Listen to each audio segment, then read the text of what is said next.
August 18th, 2023. Happy Friday.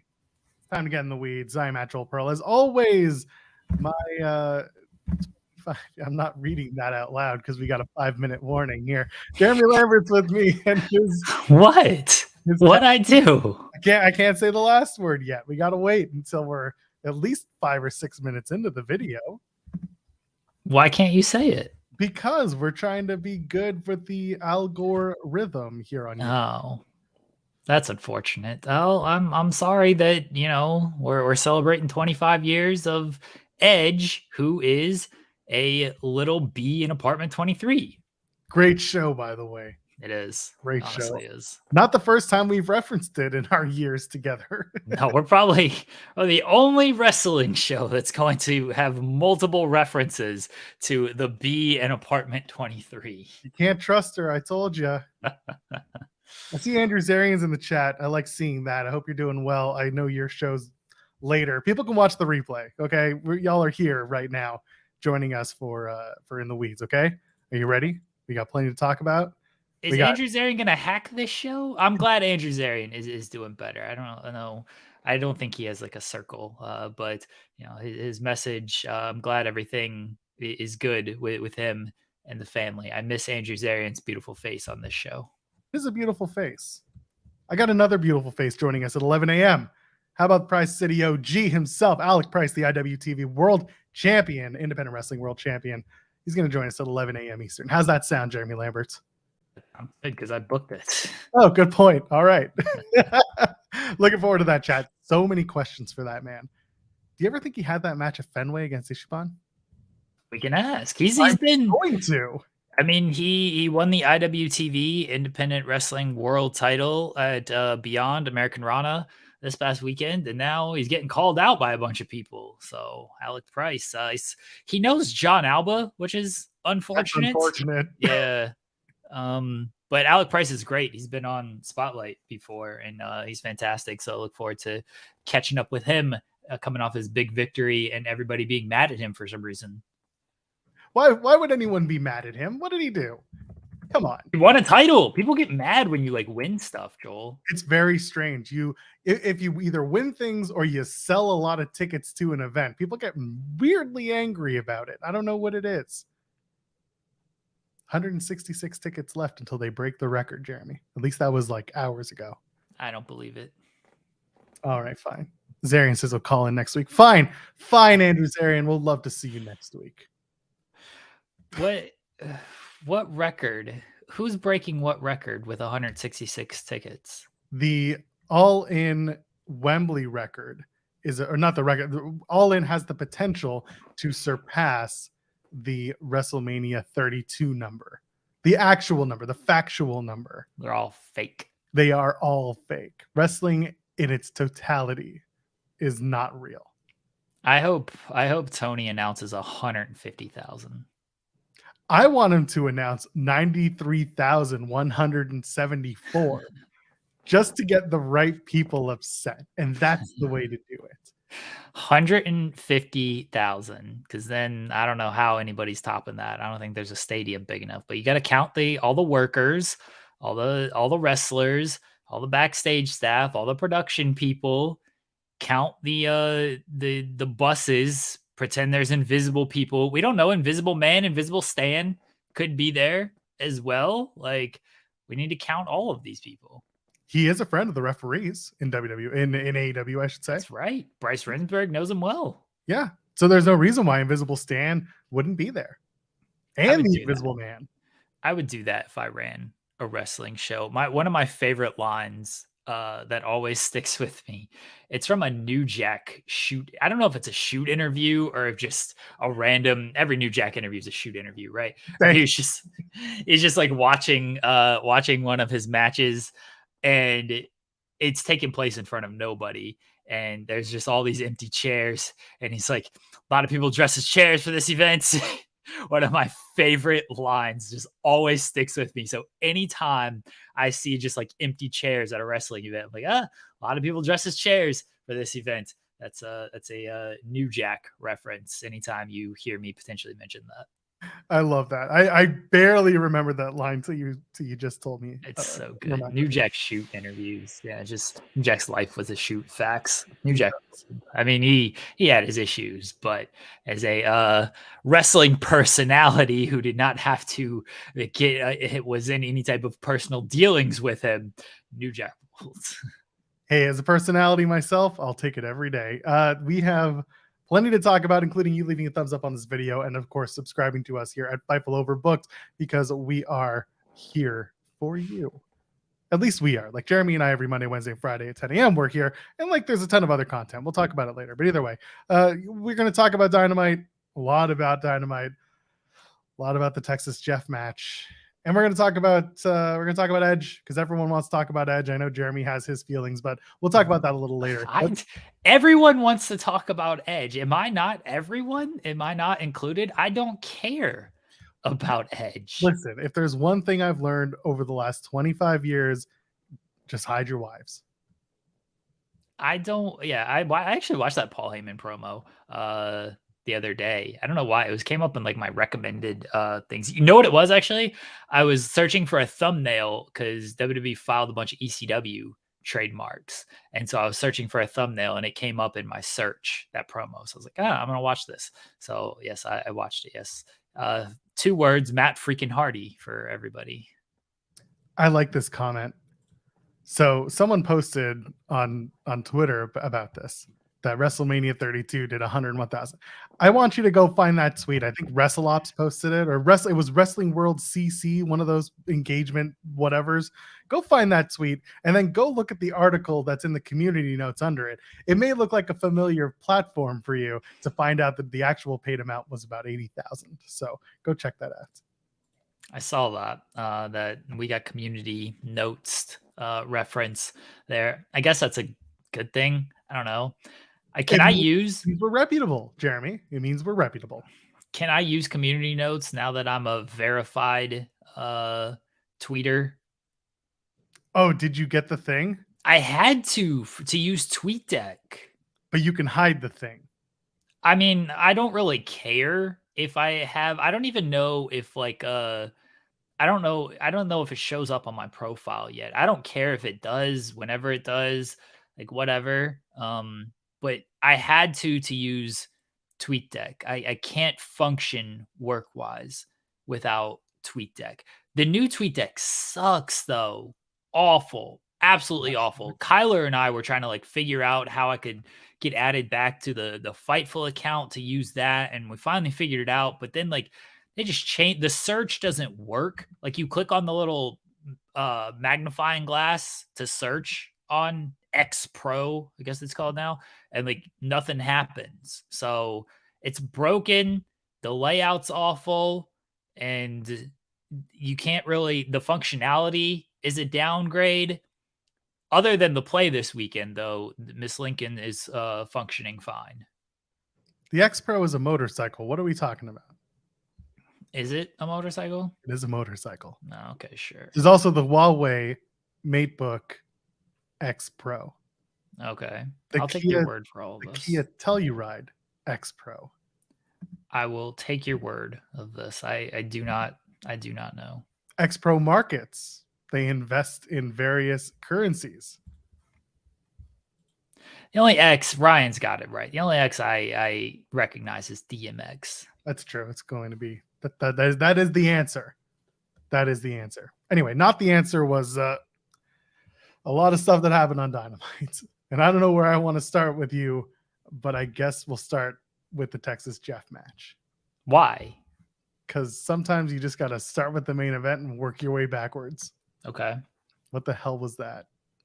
It ruled. What do you mean? What was that? Okay. I want you to tell me why it ruled. I thought it did not. It really depends what you wanted to get out of this thing. Because I'll tell you this much, that $100,000 title now looks real good around Jeff Jarrett's waist. What I wanted out of this match was stupidity, because it was let's be honest about it. It was a sponsor match, a throwaway match on a show 2 weeks before the self-proclaimed biggest wrestling event of all time. So that's what I expected. I'm sorry, I was reading this that chat from Redmond Survivor. I'll address that in a second, but that's what I expected from it. What were your expectations for a Jeff Jarrett, Jeff Hardy sponsor match where Jeff Jarrett said, "Hey, Leatherface is going to show up"? The only way it would have been better is if they did it as like a pre-tape cinematic gimmick, which I think, yeah, that would have worked better for sure. But as a live event thing, I did not expect much of anything from this, and I got that. The Leatherface appearance was hilarious to me. Absolutely hilarious. He comes out, the chainsaw is clearly not on, not chainsawing anything, but the sound is playing over the loudspeaker. He's swinging it around like a friggin' madman. Karen Jarrett has one job and just slips on the banana peel every time she's trying to throw this low blow. Satnam Singh looked like his first day trying to goozle somebody. That didn't look great. The Jeffs were just out there trying their best on this. Everybody else just looked lost and confused. I want my wrestling. I've said this many times, Joel Pearl. I want my wrestling to be absolutely outstanding because then it's memorable, but that gets old after a while. Okay, great. Will Ospreay, Tetsuya Naito, they had a 7-star, 1,800-star match. Awesome. Oh, Okada and Naito. Oh, 8 stars. Great. Good for them. We see the scale's been broken so often with these great matches. There's so many 5-star matches out there. There's so many 4.5-star matches out there. Who cares about all that? You want your 5-star classics? Nah, bump that. You know what I want? Dumb shit. I want your negative 5-star matches. That's what we don't have enough of in professional wrestling. We don't have enough negative star matches out there. And that's what this was. And that's why this ruled. Because we need more bad, awful, dumb matches in wrestling. I have an entire pay-per-view to recommend to you, and that is the Heroes of Wrestling. Heroes of Wrestling, yeah, pay-per-view, baby. Joel, I'm gonna be honest about this. Everyone knows. If you don't, my favorite match of all time is the Doomsday Cage match between Hulk Hogan and Randy Savage against the Alliance to End Hulkamania. This is one of the dumbest matches ever. They forget the rules halfway through it. Everybody's just kind of wandering around. The cage is all flimsy, so everybody's worried. I think Arn Anderson says this, like they're worried about like falling through it and stuff. It's a terrible, terrible match. I love it because it is just so awful and gimmicky and hokey. It's fantastic for me. That's what I want. I don't want these, oh, great high technical. I like a good technical match. Oh, this great high art, high athleticism match. Good. I see that shit every week. I'm tired of seeing that. I want dumb stuff. I want guys just swinging chainsaws around that don't work. I want the fake blood being poured and Isaiah Cassidy coming in like, hey. I want guys who look like they've never been on television before. That's good to me. Apparently that guy had been on television before. Fightful Select reported who the actual Leatherface cosplayer was. I wasn't talking about Leatherface. I was talking about people who've had matches in AEW, televised matches of AEW. Fair. Okay. Well, just remember how to hit him in the dick. Pro Wrestling Podcast sends a super chat saying, let's not get deep with Jeff Jarrett matches. Listen, first of all, you can send a super chat in any amount of question or statement read on the air. And listen, there's a point. Yes. Jarrett matches aren't that bad. It's just this one was especially egregious for a lot of the reasons you said, Jeremy, because on Wednesday, you and I sat here being like, yeah, this should be a mostly pre-recorded match. And I thought it was absolutely silly as hell to have Jeff Hardy come out, do the pose, do the dance, get everyone excited, and then immediately go to the back, just wander his ass. That ruled. It was the dumbest. Exactly. But it ruled. And that's the thing. Like, I didn't hate this match okay, how can I put this to make, I'm trying to make a point here that the match wasn't bad. The match had a place, but it was so bad it's good. Shout out to Josh Robinson. We used to do a show here on Overbook called So Bad It's Good. And this would have been one of those matches, and that's fine. This match could have been badder and like better. You know what I'm trying to say? It could have been if they had done the cinematic approach and like tightened those things up that made it so bad it's good, then it would have been better. I think what we saw doing the live action stuff and just the bad performing, so much could have been better off if you had pre-recorded it and made it just more fun and more hokey. I think we would have had a better time, and we wouldn't be discussing like, is it a good match? Because the match didn't matter. No one cared. The match doesn't. Who cares? What we care about is whether or not we were entertained. And like, were you entertained because it was bad, or were you entertained because it happened? Like, what was entertaining to you for this? I was entertained because it's Jeff Jarrett and Jeff Hardy in a Texas Chainsaw Death match 2 weeks before All In. It had no point. It had no place of being on this show. No, outside of a sponsorship deal. Absolutely no point. I don't think Jeff Jarrett and Jeff Hardy, they're not booked for All In. They announced 300 episodes or 300 matches for All In on this episode of Dynamite. Jeff Jarrett and Jeff Hardy are not part of the show as of now, even though Jeff Jarrett's the one over in the UK doing all the media work for this damn show. He should get a singles match. He should be facing Will Ospreay, if we're being honest. No, he's going to get Grado, and it's going to be fantastic. All right, good. But they're not even booked for this show. And it's like, hey, we're going to do this because it's Tennessee and we got this big sponsorship check coming in. It ruled.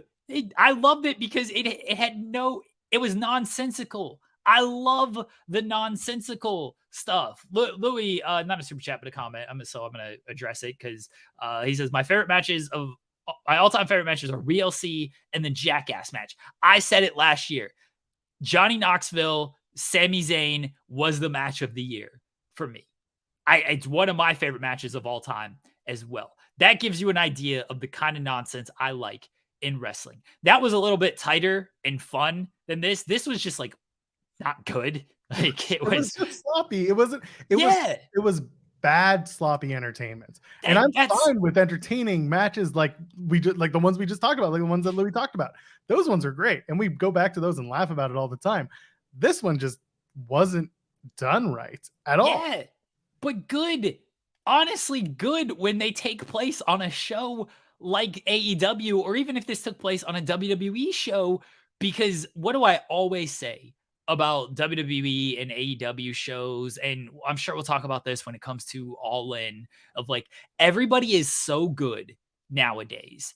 Every wrestler knows exactly what they're doing. All the production is so good. Everything is meticulous down planning and all of this stuff, to where it's just very tough to go out on television unless you only have a few minutes. It's just tough to have a bad match. And there are some matches that bad, and sometimes styles don't mix, or the performer has an off night. And I actually feel bad when that happens. This, I don't feel bad about it because it was supposed to be stupid. So you know what? If it's supposed to be a dumb match, I hope they don't have a good performance in this. And when it's Jeff Jarrett and Jeff Hardy, two guys who have enough matches underneath their belt and everything, where it's like, they just had a bad match. Sure, great. They have plenty of memorable matches and memorable moments. Let them have a bad match on television where every match is like a 3-star, 3.5-star match at worst nowadays. I want the negative star ratings. I tweeted out when they got back to the ring, I said there's very little death in this death match. And then they set up a table and Jeff Hardy completely obliterated Jeff Jarrett's ribs. And I was just like, never mind, we're good. That was the stuff like that was just sucked. It sucked so bad. And that's the thing Jeff Hardy has said in multiple interviews when he first came back. He's like, yeah, no, I'm not going to land on the back of my neck anymore. The guys are younger. They can take the splash. He completely Jeff's not young. No, but he's saying Jeff Jarrett's not young. You're right. He's just doing it to everybody now. It's Jeff Hardy's body above all when he does that swanton. It's just land on you, and however I land is how I land. It's such a bad flip. He's got to stop doing it. Jeff Hardy is just gearing himself up, or maybe Jeff Jarrett is. Jeff Jarrett returning to GCW to take on Nick Gage. What's up? What up, Nick Gage? We got the deathmatch king, Jeff Jarrett, out here. He's got the Leatherface title to prove it. Effie's gonna be backstage and be like, "Nope, no Jeff Jarrett. Cast it. We're not letting Jeff Jarrett in the building tonight. We're done." They Pro need the wrestling. last real outlaw of professional wrestling. Pro Wrestling Podcast sent another super chat saying, "Saving grace for me was that the money went towards a good cause." Okay, so yes, I will say I think it is absolutely fantastic that Tony announced that the sponsorship money was donated to the Red Cross? It was basically the Maui Food. no, thank you. Yeah, so Maui Food Bank, Food Initiative, whatever it was, to help those who were affected by the situation in Maui. I think that's fantastic. Do not get me wrong. In terms of like the scheduling, this is where I'll nitpick a little bit. You knew the money was coming. You knew how much money was coming. You didn't need to rush the showing of the Texas Chainsaw Massacre match at this event when you already knew the money was happening. No, they did. They already announced this match for this show before they turned it into Fight for the Fallen. And 2, they had to do the sponsorship because the game is coming out. You can't do the sponsorship. When is the game coming out? What? When is the game coming out? Hold on, I'll tell you. You ever seen Texas Chainsaw Massacre? Or like any of these movies, by the way? No. Apparently it's releasing. Today. Today. See, they had to do it this week. You didn't have to do it this week. You could have done next week, but like out now. It's just like the stupid Dave Bautista zombie movie. No, Joel, we don't know when it came with the sponsorship stuff of all this. Maybe the agreement was, hey, we want to do the match before the game comes out. And had they done it a week later, then it would have been like, nah, never mind. Like we don't want that. We want to do this sponsorship match now. So I'm not blaming Tony Khan for that. There's dealings here that we're just not privy to. Did this make you want to buy the game? No, but I wasn't going to buy the game regardless. This didn't make me be like, this didn't turn me off from the game because I didn't care about this game. I didn't know the game. Here's what I'll say, how it works. I didn't know this game existed until this match. So, at least I know the game exists now. I assume that this was all done for Mike Straw. I thought they were promoting a movie. I didn't realize it was a video game. Buying it now. Good for you, Louis. Joel nitpicked that they signed Kyle Fletcher and because he doesn't like people getting paid. Yeah, no, it wasn't that. It was that I didn't like people getting a graphic when the other person was basically just killing the momentum. Because what they do, they brought both of them back at the same time. Great. Glad Mark Davis is okay. And they gave him the ROH tag titles. That would have been the date to be like, oh, by the way, they're all elite or all honor, whatever they're calling them now. What are you going to nitpick? What else? Do you have any other nitpicks that I can correctly shoot down? I mean, I don't think you're correctly shooting down anything. I think all it is me asking why they couldn't push it a week, because I get it. The game's out today. That's fine. But like, it would have felt more out of place if like go home show for All In. Here's this Texas death match. It was also a Tennessee thing. Joel, it aligned that Jeff Jarrett. It wasn't a Tennessee death match. It was a Texas death match. But the fact that it was Jeff Jarrett, taking part in it, and he's from Tennessee, he should have gotten the AEW World Title shot. I agree. Should have won. He should have won, and then the All In match should have been Jeff Jarrett versus Adam Cole, baby. Factual. It's not true. Factual. Oh God, the kangaroo kick. That rules. Oh man. Okay, but this is the thing. Like, stop telling me this. Stop trying to wash this into like a PR. Tony said he's giving the money, so it's okay. It's okay that the match sucked, and it's okay that the Texas death match idea was silly. Like, don't come at me with he's giving the money, so everything's okay.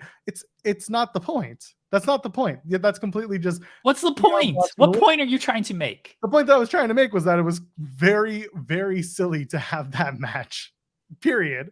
And that, just getting it away with being like, well, we're giving the money. We're donating the money. That's great. That's wonderful. Doesn't excuse the fact that the match itself was just kind of garbage. They did the match because it was a sponsorship match. Oh, that's fine. And we talked about that. That's fine. But there are ways to push back on the sponsorship matches to at least like get something going. Be like, it's a cinematic match. It's a recorded match. You're not going to do it on Rampage because the viewership is much different. It's not going to happen. But my point being, like, you can do a half cinematic, half recorded match, and I don't even think they did half recorded, or they just spliced it together very well with Jeff Hardy going and, jumping in and then leaving and then going to the back. And then, basically everything that started the match.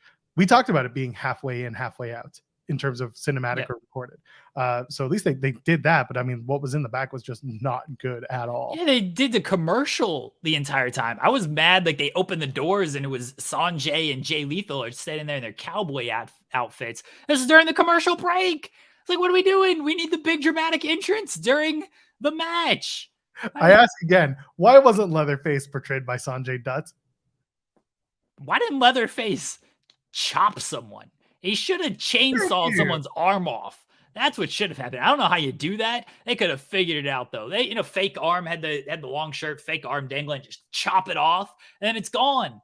Just some extra that you'll never see again. That's what should have happened. Spend years working in nonprofit. Now I got a chat full of dorks telling me I hate helping people. You do. I do.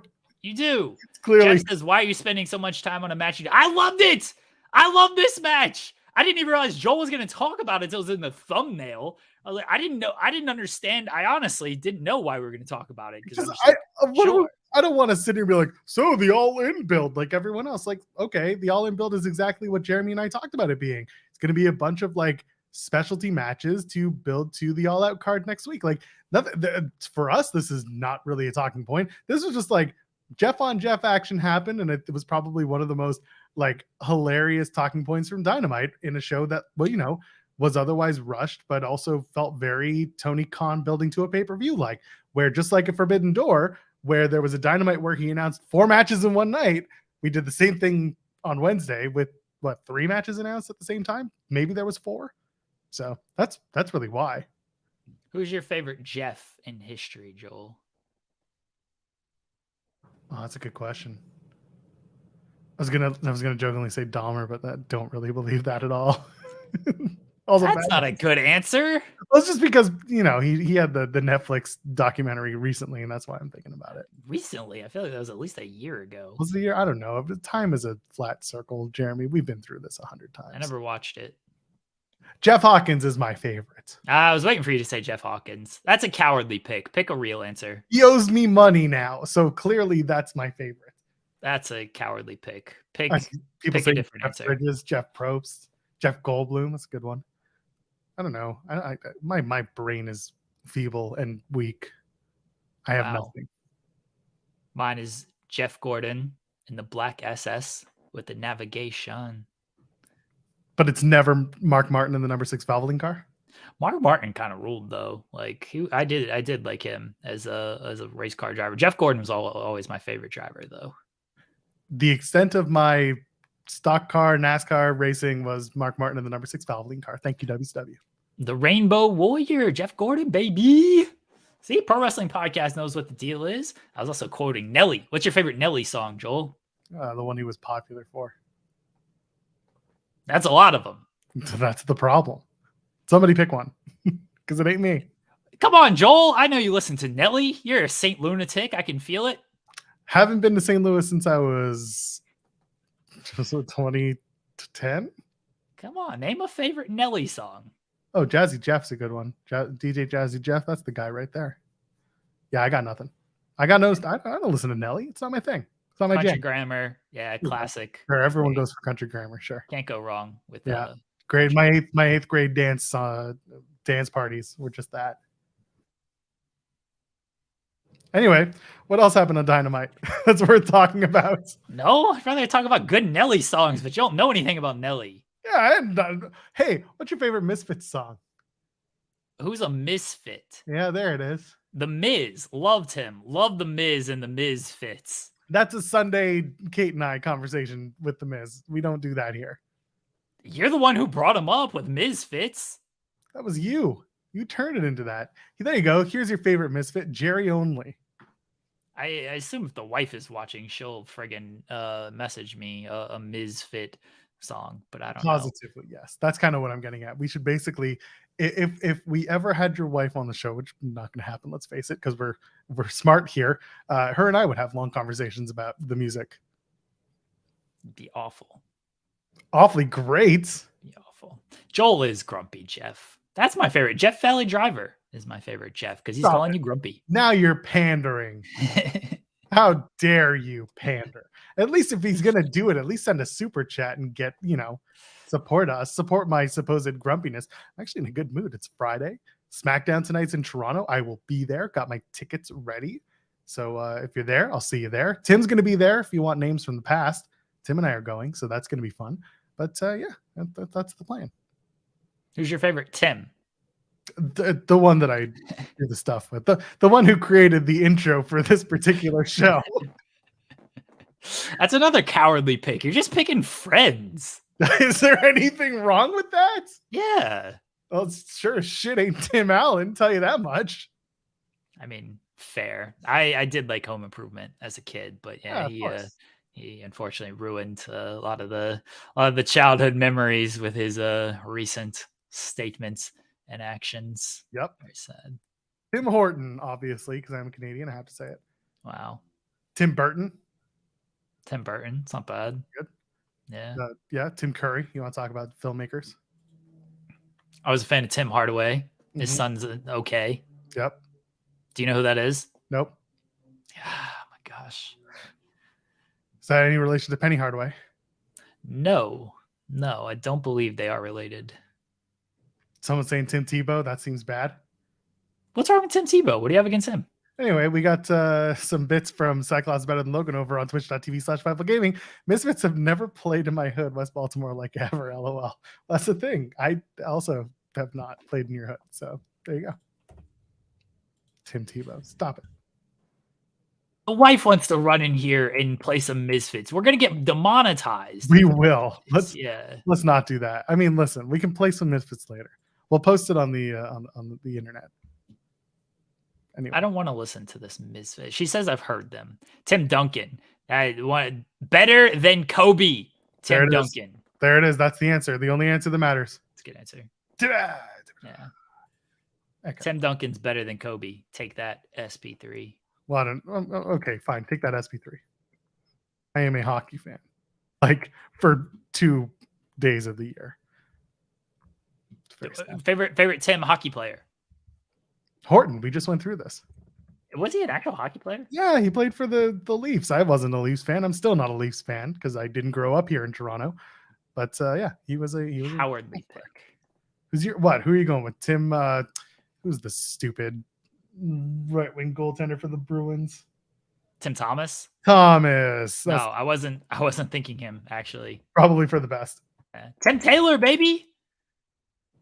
The tool man himself? There was actual player called Tim Taylor. I remember him mostly as a Lightning player. I'm sure he played for other teams, but yeah, Tim Taylor played for the Tampa Bay Lightning. Yeah, I'm not a Leafs fan.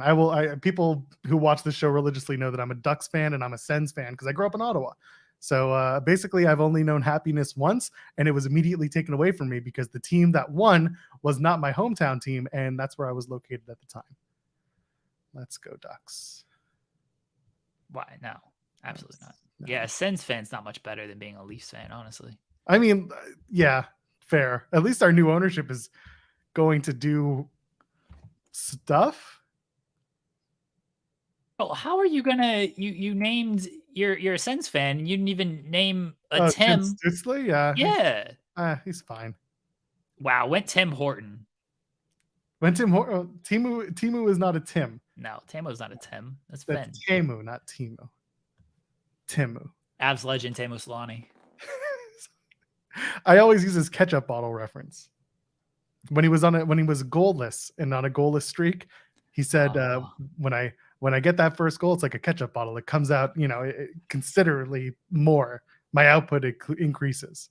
One of the most disappointing season as an Avs fan in history when we had Paul Kariya and Teemu Selanne, and they both just forgot how to play hockey. It was very sad. 2002 Anaheim Ducks.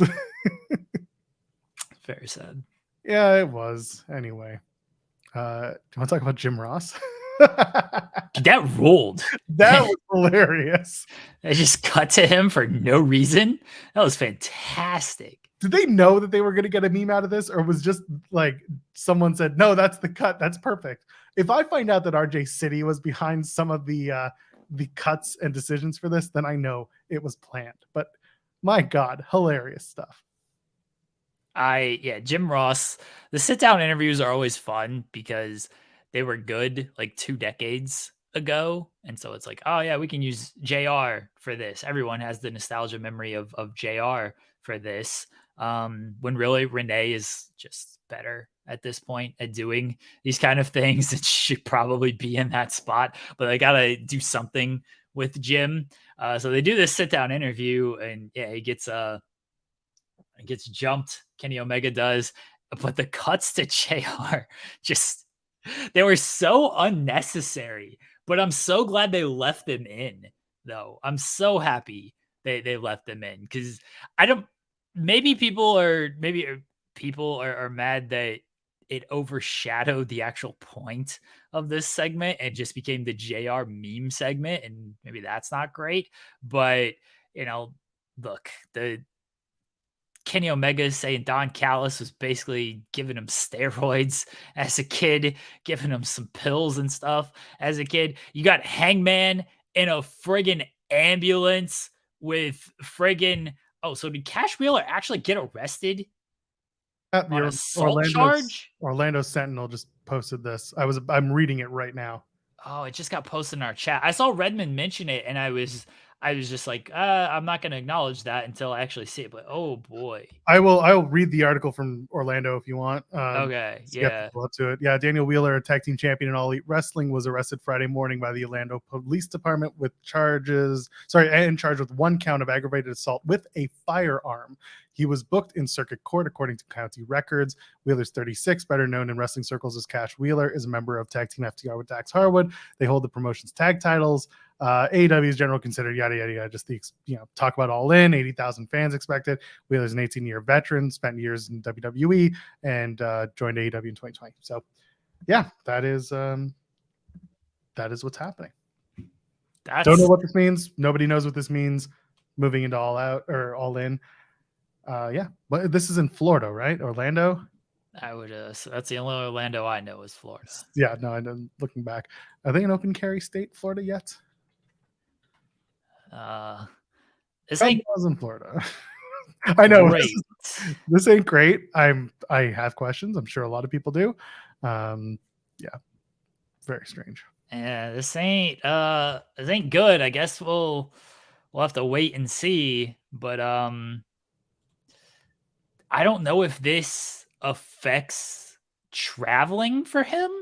Like, I don't want to speculate too much on stuff, but yeah, I don't know if this affects any type of traveling. It's not okay. It might be open carry, but if it's aggravated assault with a firearm, oh yeah, no, that's totally different. Yeah, like this ain't like, oh, he just got caught with a fight like Sonya Deville. She got the gun charge because she had it and it was just registered in a different state type of thing. This is if it's aggravated assault, like yeah. Oof. I don't even know where to go. I mean, I see Jeff in the chat being like, AW can't catch a break, and that's unfortunately it's true. That's messed up. I hope I just hope everyone's okay. That's all yeah. I can say. Whether the Cash or whoever's involved in this whole thing, like, I just hope everyone's okay, because this is he's the mugshot that I'm assuming this is the mugshot from his arrest. He's got a shiner under his eye. Could be part of it, could be not. I'm not going to speculate more than that, but yeah, it's not great. Not great. No, that's not good that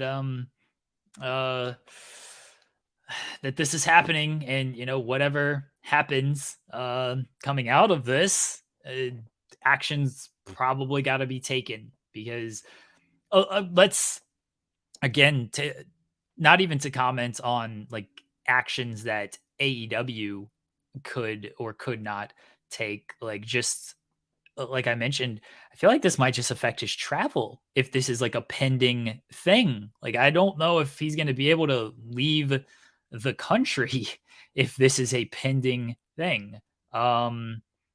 Sean says AW has been made aware of the charge and closely monitoring the situation.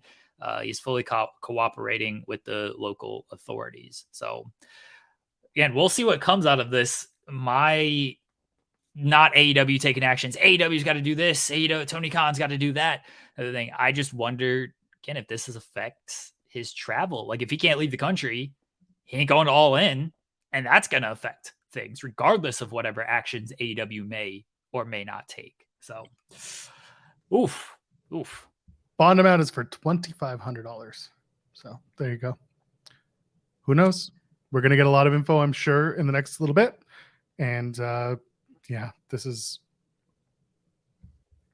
strange. This is going into a very, very large event, going into a very busy time for AEW, in and out of the country. I don't know what to expect. I think a lot of people are now wondering what's going to happen. And like you said, AEW saying they're monitoring the situation, and that's all we can do is see what they come up with.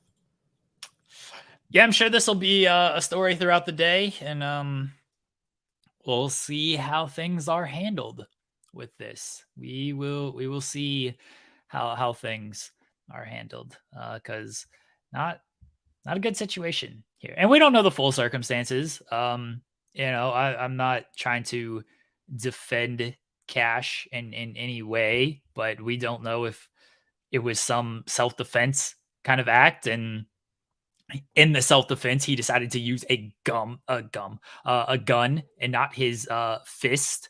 That's very possible that something like that happened, but we don't know anything right now.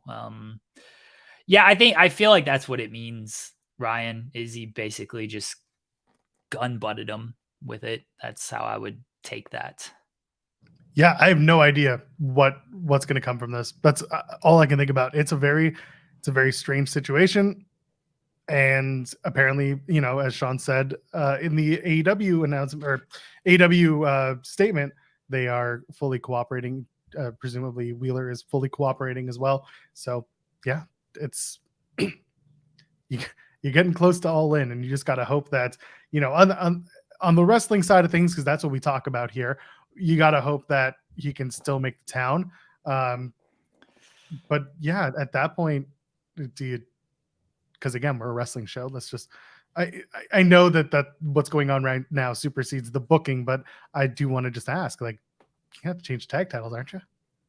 I mean, yeah, I don't think you're keeping the tag titles on them how after this. Like, that's not the best look in the world. I mean, look, WWE kept the tag titles on the Usos after the DUI with Jimmy. So like, you never know on this, but it doesn't seem like the best look in the world to and they got criticized for that, and rightfully so that they got criticized for that. Now it doesn't seem like the best in the world that gonna happen.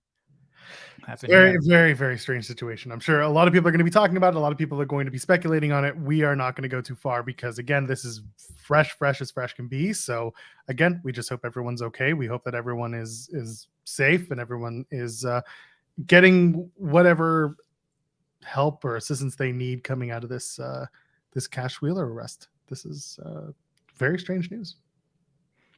Redmond says Punk and Dax versus the Bucks. Maybe. I mean, Punk's still scheduled to face Samoa Joe, so I don't think they're going to change plans completely on that. I'm sure that there will be a report that Punk said, I offered, I said Punk wants to work twice, baby. Yeah.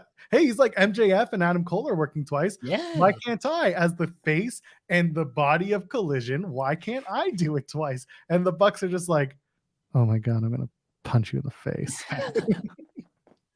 He couldn't get into the meeting, so now he's making the meeting himself. Yeah, I mean, Punk will probably make that offer. One of my favorite bits of all time is Anderson Silva offering to take a fight like after the event had been canceled.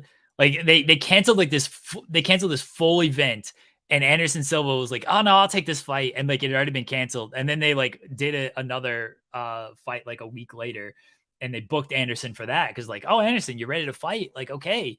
we're just gonna do a whole new event a week later. We'll book you for this. And he ended up facing Stephen Bonner and just destroyed him because Stephen Bonner wasn't RP Stephen Bonner, but he wasn't on Anderson Silva's level. And yeah, Anderson Silva offering to save an event that had already been canceled is one of my Anderson Silva rules. Great bit. What if and this is going to play into our conversation about Edge in a few minutes. What if Tony Khan is just like, I need a guy so bad. Dax needs a tag partner. Dax can call his best buddy Edge, and it's Adam and Dax versus the Bucks at All In. That works for me. Dax will be like, I got a partner, and everyone's going to be like, it's CM Punk. Punk and the Bucks are best friends again. Everything's okay. All is right in the world. And then all of a sudden, on this day. Anyway, I don't know what it's going to be for music. You think Ruckus is working on one? If Tony Khan can actually pull that off, you know what? You got to hand it to him. Yes. You got to fully hand it to him. If he makes this kind of lemonade out of this lemon, because I don't think it's happening. We'll talk about the Edge stuff. Sorry, Dax gets Goldberg is absolutely my favorite answer. You couldn't get him from Wardlow. Let's get Goldberg for Dax. Wardlow actually makes sense, right? Like Wardlow would make sense. Would Wardlow make sense? Yeah. For what? To replace Cash in the match. Is there really a connection there? Pinnacle. Yeah, but like now that the news, or at least the conversation, became that everyone hated the Pinnacle or whatever it was, everyone in the Pinnacle hated MJF, whatever it is, like I don't know, it just feels weird.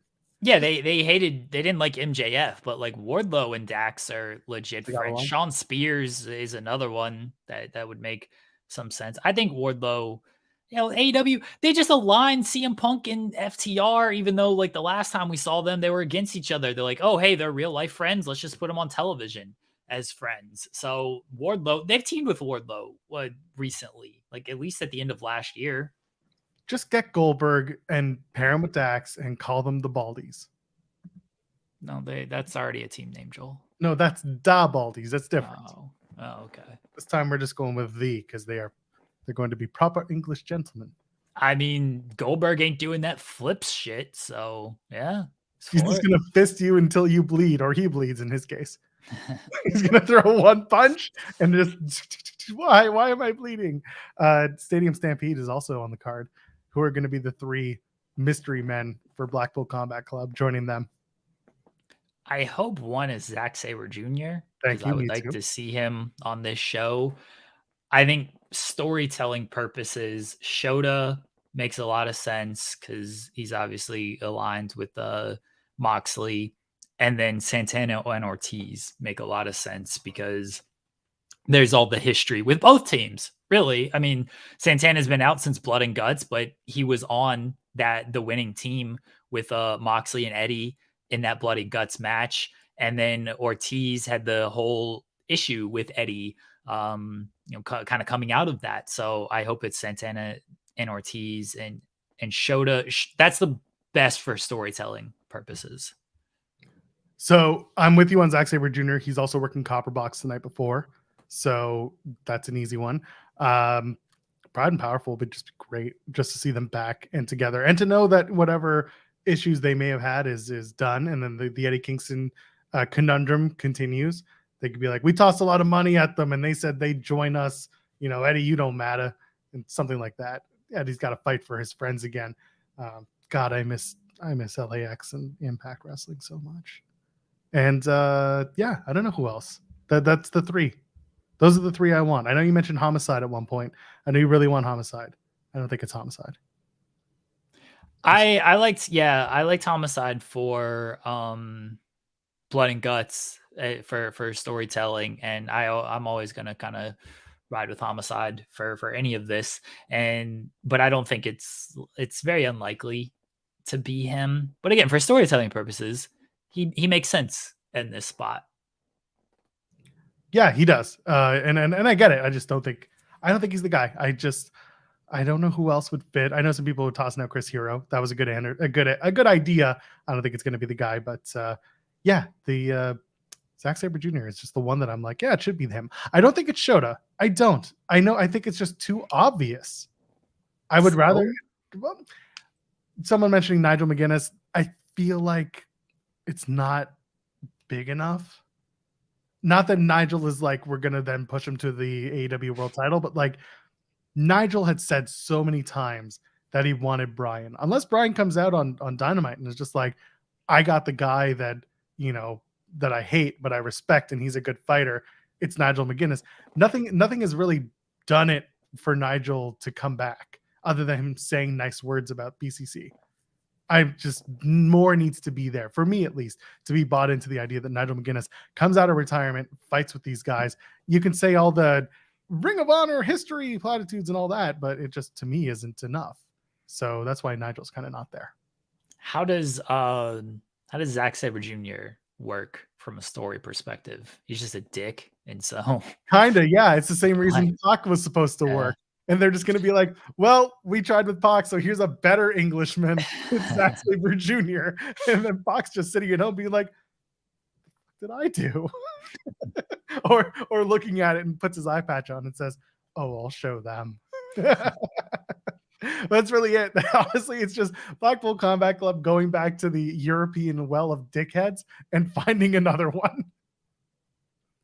Taguchi wouldn't work, but he's also on the copper box. He's facing Will Ospreay that night. Okay, yeah, Taguchi doesn't work at all. No. I'm thinking of names who are on copper box tonight, because again, I feel like there are some names who are going to be on both shows, not a ton of them, but I go to ZSJ because he is very easily plug-inable, given that he's shown up on Ring of Honor a bunch. He competed at Forbidden Door. He's a name that a lot of AEW fans will know and be familiar with, especially over in the UK. Yeah, Shingo's on the Rev Pro show, so. But he's another guy that, like, they have guys that you could get pops with, obviously. Like, oh, this is a special occurrence here. Shingo, even Zack Sabre Jr. I would like the story to kind of take precedent on this. And that's why I think Shota and Proud and Powerful make the most sense from. And if it's not Shota, then Homicide. Make the most sense from a story perspective instead of just hey, we got cool names that, you know, here's Jeff Cobb and here's Zack Sabre Jr. and here's Shingo Takagi. They don't actually make sense or fit in this story, and you'll never see them on the show again, but here's some cool pops for you. Shota's a guy you won't see really on AEW TV again either, but there's everything with Moxley is at least tied together with that. By the way, for anyone asking about the Cash Wheeler stuff in the chat, we did talk about it. Just rewind the video about 5 to 8 minutes, and we will be right there when it happened live. We when the story broke, we started on the conversation. So just before anyone starts in the chat asking about it.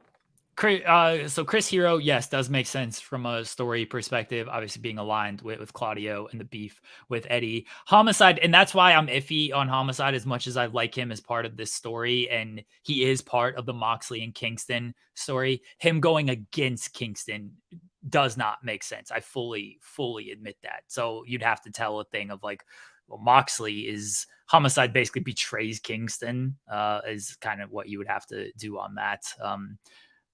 But he still fits in the scope of the story, but you are correct in that he doesn't fit on the Moxley side when you're going against Kingston. I liked Homicide for Blood and Guts because Kingston and Moxley were kind of feuding a little bit, but you could twist it as Kingston sent Homicide over to be part of the team, with Moxley. And that's why he would be part of the Blood and Guts teams. And then, you know, they lose, maybe Moxley and Homicide face shove a little bit during it. Moxley took exception to something, and then Kingston's unhappy with Moxley coming out of that. I like Proud and Powerful because they're a team that people know, because they're two guys that AEW fans will know and recognize. Whereas Chris Hero is a name that hardcore wrestling fans who watch AEW will know, but it's not going to be 80,000 people reacting. I think there's more of an opportunity for closer to that 80,000 to react to Proud and Powerful because they've been consistently on AEW television, whereas Chris Hero is just a name that people know and may have watched him in his Ring of Honor days, or at least maybe in his WWE and his NXT days, or just know him from just the wrestling world, but have never seen him on AEW TV. That's kind of why I'm hoping that whoever they bring in, it's someone that crowd is going to know, and therefore they're going to react for. And again, that's why I go back to Zack Sabre Jr., countryman, familiarity, things like that. They're going to react for Chris Hero because this show is in England and Chris Hero is an NXT UK legend. He did have some great matches in NXT UK. He did. The 20 people who watched them were real big on those matches. Oh, God. Listen, NXT UK having a dog collar match because Vince McMahon doesn't know that NXT UK existed. Prime NXT UK. Great bit. Honestly, fantastic stuff from NXT UK. So yeah, Chris Hero makes sense, obviously, from a story perspective. If you're just looking for pops, then sure, go with Zack Sabre Jr. and Shingo and Goldberg. Authors of Pain in the chat. There we go. I doubt that. Yeah, they almost ran that big show in the UK. They were right there. Just couldn't get it across the finish line. And they were going to have Lana, and CJ Perry was backstage at Dynamite this past week because she lives in Nashville. So there you go. Maybe it's Sheamus because he and Cesaro had coffee when they did have coffee. Good on them. Not like Sheamus owns a place in Nashville as well. Sheamus always talks about how like Miro is one of his best friends because they all live in Nashville and everything. So yes, let's not read too much into this stuff, everybody. No, we need to over analyze and speculate on everything. Anyway, in a few minutes, the independent wrestling world champion Alec Price is scheduled to join us. We're looking forward to that conversation as we kind of wind down our AEW chat, or at least our Dynamite chat. Anything else you want to point out leading into All In? Because I know other matches were announced, but yeah, is there anything else you want to dive into real quick? I hope Alec is going to join us. I've sent him the message and he has not responded. So it's early. Wherever he is, it's early. Let's just leave it at that. We shall see. But yeah, Alec will hopefully be joining us here in a few minutes. As far as Dynamite goes, people were confused, mad. I talked about a good bit of it on Spotlight, and I don't have too much more. What do you think, Joel? Let me get your thoughts on just the pacing of things. Let's announce 3 matches in about 20 minutes and just bam, bam, bam, hit you with everything. That's the problem, is that I can't remember much from it. And that's not good. I've said this once, I've said it a million times with Dynamite. Pacing sometimes is so frenetic that it hurts them. Some weeks that works. When you're in between pay-per-views, that craziness is fine. It goes over well with the crowd because it's such a fast-paced show and suddenly 2 hours are up like that. That's okay. When you're going into a pay-per-view or you're going into a major string of big events, Grand Slam's not even on the radar yet, but that's also going to come up faster than anyone realizes, because you're going to do All In, then the next week is All Out, and then about 2-3 weeks later you're going to do Grand Slam. You got to be careful with how you pace things when you get to a major event like the ones I just mentioned. And announcing 3 matches in one night was just it's something I'm used to at this point, because again, I mentioned the Forbidden Door build. He's done that before. Tony has done that before. That's just his way, but it doesn't help. I don't remember anything after that. I knew about Ospreay and Jericho because Fightful Select reported it was on the cards. It was discussed. So that was like, oh yeah, it's going to happen. The JR stuff we already talked about. It existed. It's funny. It's memeable. Unfortunately, I barely remember that the match, that it was Kenny Omega having a conversation with JR, and that Hangman also had whatever the hell he had. That was going on. Yeah, it was just not great. Some of the matches were good. The main event was messy as hell too. Yeah, I wasn't a fan of the main event. That was the weirdest thing. I was all of this just to get to that main event. I don't know what was missing or what happened. I don't know. I have a theory that the Texas Jeff match actually went long by about 7 minutes because the women's match started at 9:30, not at 9:23. And it's a bit of a joke, but it's also a bit of an honest, like, we see when they typically start a women's match in AEW when it's not like a title match or a main event match. Typically it's in that Q6 slot at 9:23. Something felt weird. Something felt like maybe somebody went long. And so as a result, a bunch of stuff got cut, or at least things got moved around. So the Bucks versus the Guns wasn't the greatest match of all time or anything. Wasn't going to be that way anyway. But like the Bucks cheating to win when they are the babyface tag team felt very strange to me. I don't know what the planning was in that finish, and I don't know what we're supposed to glean from that. Yeah, the match was a little all over the place, and even the finish didn't come off great. I think we're supposed to glean that the Bucks will do anything to win these tag team championships, and they will beat, in this case, the Guns at their own game. I'm going to nitpick now, Joel. We did 2 back turn setup teases on this show. Did we need to do that? Not at all. Not at all. And I'm glad you posted. I'm glad you talked about that because it's true. It's garbage. I hate it. Yeah, I wasn't a fan. Like, it was fine with the Cole thing, but then we did it with FTR. It's like, all right, I've seen this once. Like, do we need to do 2 of these things? Just tighten that up a little. Yeah. Sorry, this is a work thing. And do you want to do the introduction for our guest? If he's ready, he can give us a thumbs up.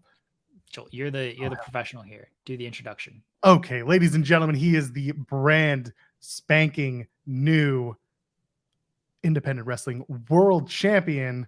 He is the guy. He is the Prize City OG. He is the man. He is Alec Price. Yo, how you doing, bud? You doing, G? Good to see you. Looking good. I know. Look at that title around your. Oh, look at that thing. Ooh, it's shining. What's the regimen? Do you wake up and put a little something on it? I gotta take care of it. A little something. You know what I mean? A little oil, a little rub it down. You know what I mean? I gotta massage this thing. It's old. Yeah.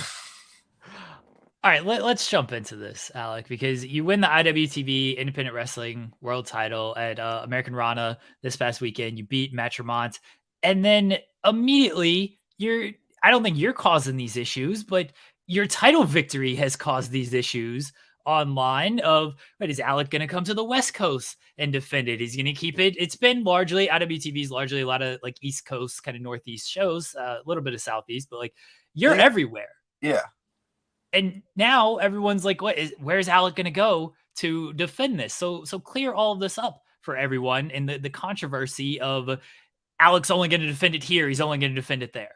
That's so like, listen, I want people to like actually ask me, you know what I mean? Because I feel like yesterday, there was like my name was being thrown around in people's mouths, and I didn't appreciate it because it's like, you didn't even ask me.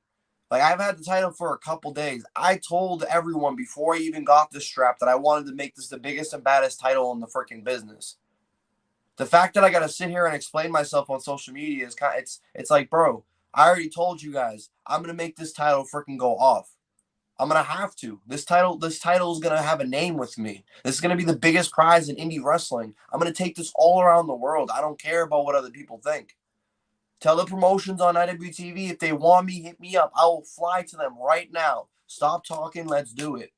I want to be the best IWTV champion I can be. And if I got to do that, I got to go on every single product or go all around the freaking country, go all around the world with this belt and defend it.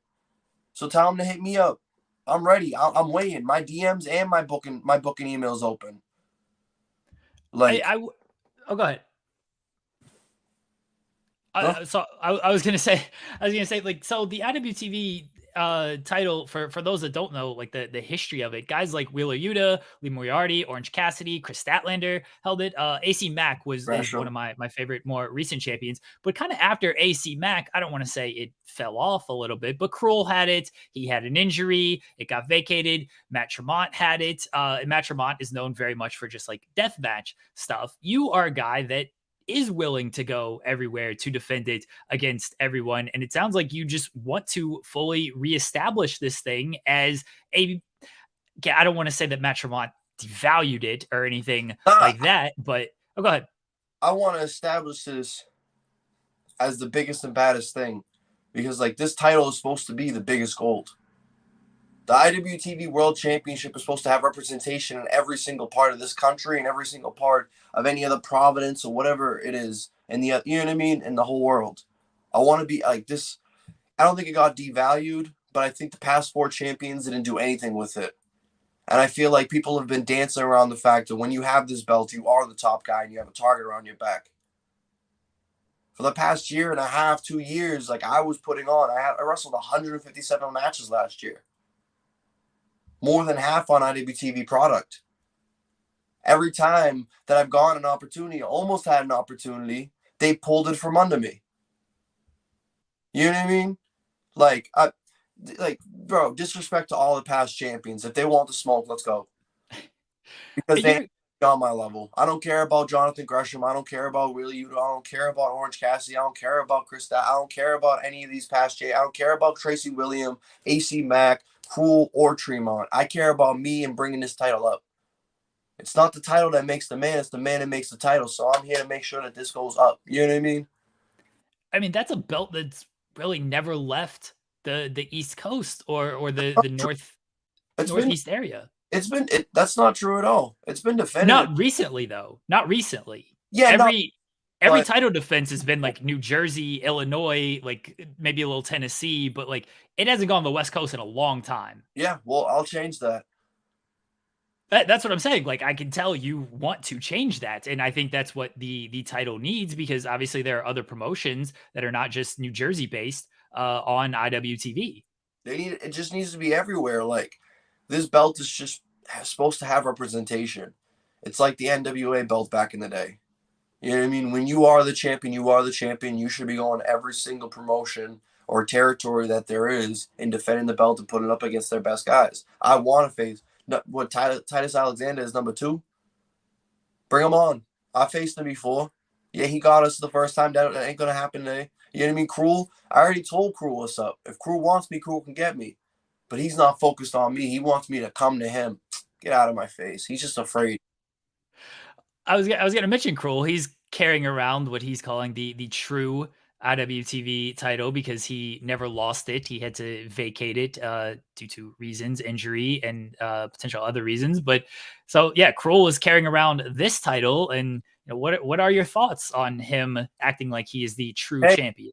He can carry around his belt like a plate champion. He is. It's fine. You know, I actually won this belt. You know what I mean? He won his belt, and he got hurt, and it sucks. It's sad.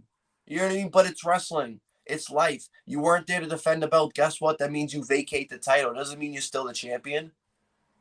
You know what I mean? Like, he wants to show up at America Rana like I'm afraid of him, bro. I've seen bigger monsters my whole life than that. I've not, like, come on. You know what I mean? Cruel ain't scary to me. Cruel's not scary to me. I'm not worried about Cruel. This is the real IWTV title. It's got the names on it, just like every other freaking name. Every other person that's held this title has been held. You know what I mean? Like, there's no controversy. I am the real IWTV champion. And if he wants to come find me to prove it, then I'm right here. Whenever he's feeling froggy, I'll jump. I mean, shoot, if you were to lay the challenge down, where do you want that match to happen? I know it could be anywhere. I know all that, but let's say you get the choice. Where would you want to do it? Anywhere. Anywhere, any place, anytime. Anywhere on IWTV, let's go. I want to talk about the match with Matt Tremont, because that was a very fun match, and Matt Tremont known for his deathmatch style, and you can obviously do that style. You're more of a just kind of singles, not a pure guy or anything, but just more of a straightforward kind of match guy. What were your thoughts on that match? And then the finish with the cinder block and everything, and then Matt Tremont shows the respect to you. Just overall, looking back, reflecting on that match. To be honest, I think that match was probably one of the best moments of my life. Matt Tremont is a legend. He is the OG. You know what I mean? I have all the respect in the world for Tremont. I just, at the time, before I got the belt, he was in the wrong place in the wrong time. And after, he showed, just after that moment, I can't really hate on the dude. You know what I mean? Like, he is the OG. And, like, I beat him for his belt in his game, but that doesn't even matter, bro. Like, I appreciate him coming through. You know what I mean? Appreciate him, taking me to the limit. What other match would I could have done to win to win the IWTV championship? Like, I had to do something. I had to fight. This was a fight. I had to go, like balls to the wall. We in a street fight right now. You know what I mean? It's I don't know, bro. I've worked the past 5.5, like no, 6 years, 6.5 years. I remember looking at like being a greenie on uncharted territory, running cables, and they bring the title through, and I would look at it and just be like, one day. So it was a great moment. It was a blessed moment. I mean, it was crazy. I never seen someone bleed that much blood in my life. Like I've seen some crazy stuff, but usually, you know what I mean. Someone starts bleeding, they run away. Tremont was just fucking all freaking just gosh ran. I was like, oh, this is great. I'm like, this is delicious. It's like I can make food out of that. You know what I mean? But yeah, that's how it felt. I was doing my research and looking up some of your matches, and there was one match that kept coming up on my socials, but I could find no. I don't know if it happened. Did you have a match at Fenway against Ichiban in June? Did that actually happen, or was it all just there and it didn't happen? What happened? No, so the Fenway show got like canceled halfway through, so me and Ichi never were able to have our match at Fenway, which is a tragic statement because we should get it next year when they have Fenway again or redo it. I've been on Fenway before when I first started at the Belt Time Club. I was on like the first years before the pandemic. But yeah, what happened was like the festival was running a little late. The people that were organizing it came through and basically told us you had to cancel it like almost halfway through. So we tried to kind of keep pushing it back, but they came through and pulled the plug. So I mean, it's sad. I wanted to have that match at Fenway, especially where me and Ichi for the K1 Classic, you know what I mean, the Kowalski belt, but it'll happen again. You know what I mean? What can you do? Talk to me about working Fenway, though. You said you've done other Bell Time Club shows in the past, pre-pandemic. What's that like working ballpark, a ballpark that you probably grew up, being in the vicinity of? I mean, it's crazy because it's Fenway. You know what I mean? Like when you get to like wrestle there, they'll let you go there early and you get to walk around because like it's a festival, so they're letting everyone who's setting up for the fest there. So you get to go on the bleachers. No one's there, no one's talking to you, you know what I mean? No one's yelling at you. You can walk all the way around the park, go right onto the field. Like we're like right in Fenway Park. You know what I mean? Like we're right, there's the barrier right there. There's Boston. This is Fenway. So like just to see all the hosts, like bro, it's historic. You know what I mean? All the names, every name on the brick, everything they have, the graffiti and everything they have on the walls, like it's a life-changing experience. Like my first year doing it, I remember I did Fenway and then I had my brother's wedding, so then I had to rush off. And then the second year it was a little different, but it's still special every time. You know what I mean? Doesn't get old. My favorite Red Sox player. Which one? Well, I'm asking you. Who's your favorite? Oh, my favorite? Yeah. Shit. I like Big Papi. Good answer. Big Papi and Dustin Pedroia, because Dustin Pedroia was he was like a scrappy motherfucker. You know what I mean?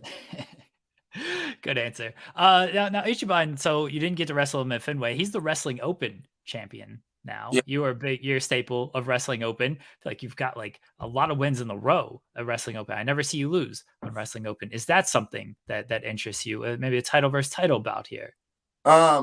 Listen, I love Ichi. You know what I mean? That's Kowalski lineage all day. Me and Ichi right now are actually tagging in Wrestling Open for the Eliminator Cup. So we just entered the Eliminator Cup because we felt like, us being the only two that actually have Kowalski blood, and we got gold. There's no way that we can't go into that and take that cup. You know what I mean? Like Perry Saturn and Cronus were both trained by Kowalski. So the thing is, I don't know. Ichi's got his gold. I'll let him keep the gold for however long he wants. Everyone knows if I want that gold, I want that gold. That's my tag partner. I don't wish him no ill will. Let him keep his belt. I got the big world gold. You know what I mean? So, like, the Wrestling Open gold is nice, but I don't need it. I think the Wrestling Open Championship needs to be put on the guys that need it. Guys that are, it's going to elevate them. That's what Wrestling Open is supposed to do. I was able, I elevated myself before, and the Wrestling Open elevated me even more, and I brought Wrestling Open up with me. So it's like, it would be nice. It would be, I would appreciate it if I got a title shot and faced Ichiban for it, but I don't think it's needed. I got the gold. You know what I mean? I got the real gold right here. That real gold right there. You know what I mean? You hear that? It's crazy. You and Ishii are in a tag team as the Kowalski Dream Team. There's another Kowalski guy that you faced a couple years ago. His name's Edward Edwards, or Eddie Edwards, as most people know. You faced him in Limitless Wrestling. This is all easy for me to say at like 11 in the morning. Talk to me about facing Eddie, and you're both Kowalski guys. What was the experience? What did you learn? Bro, it's like it was like a full circle moment. I think I like cried after that match. It just like, he is Kowalski. So right now, like if you look at the territory, there's not a lot of people with like our lineage like putting on still. It's kind of been run over by everyone else.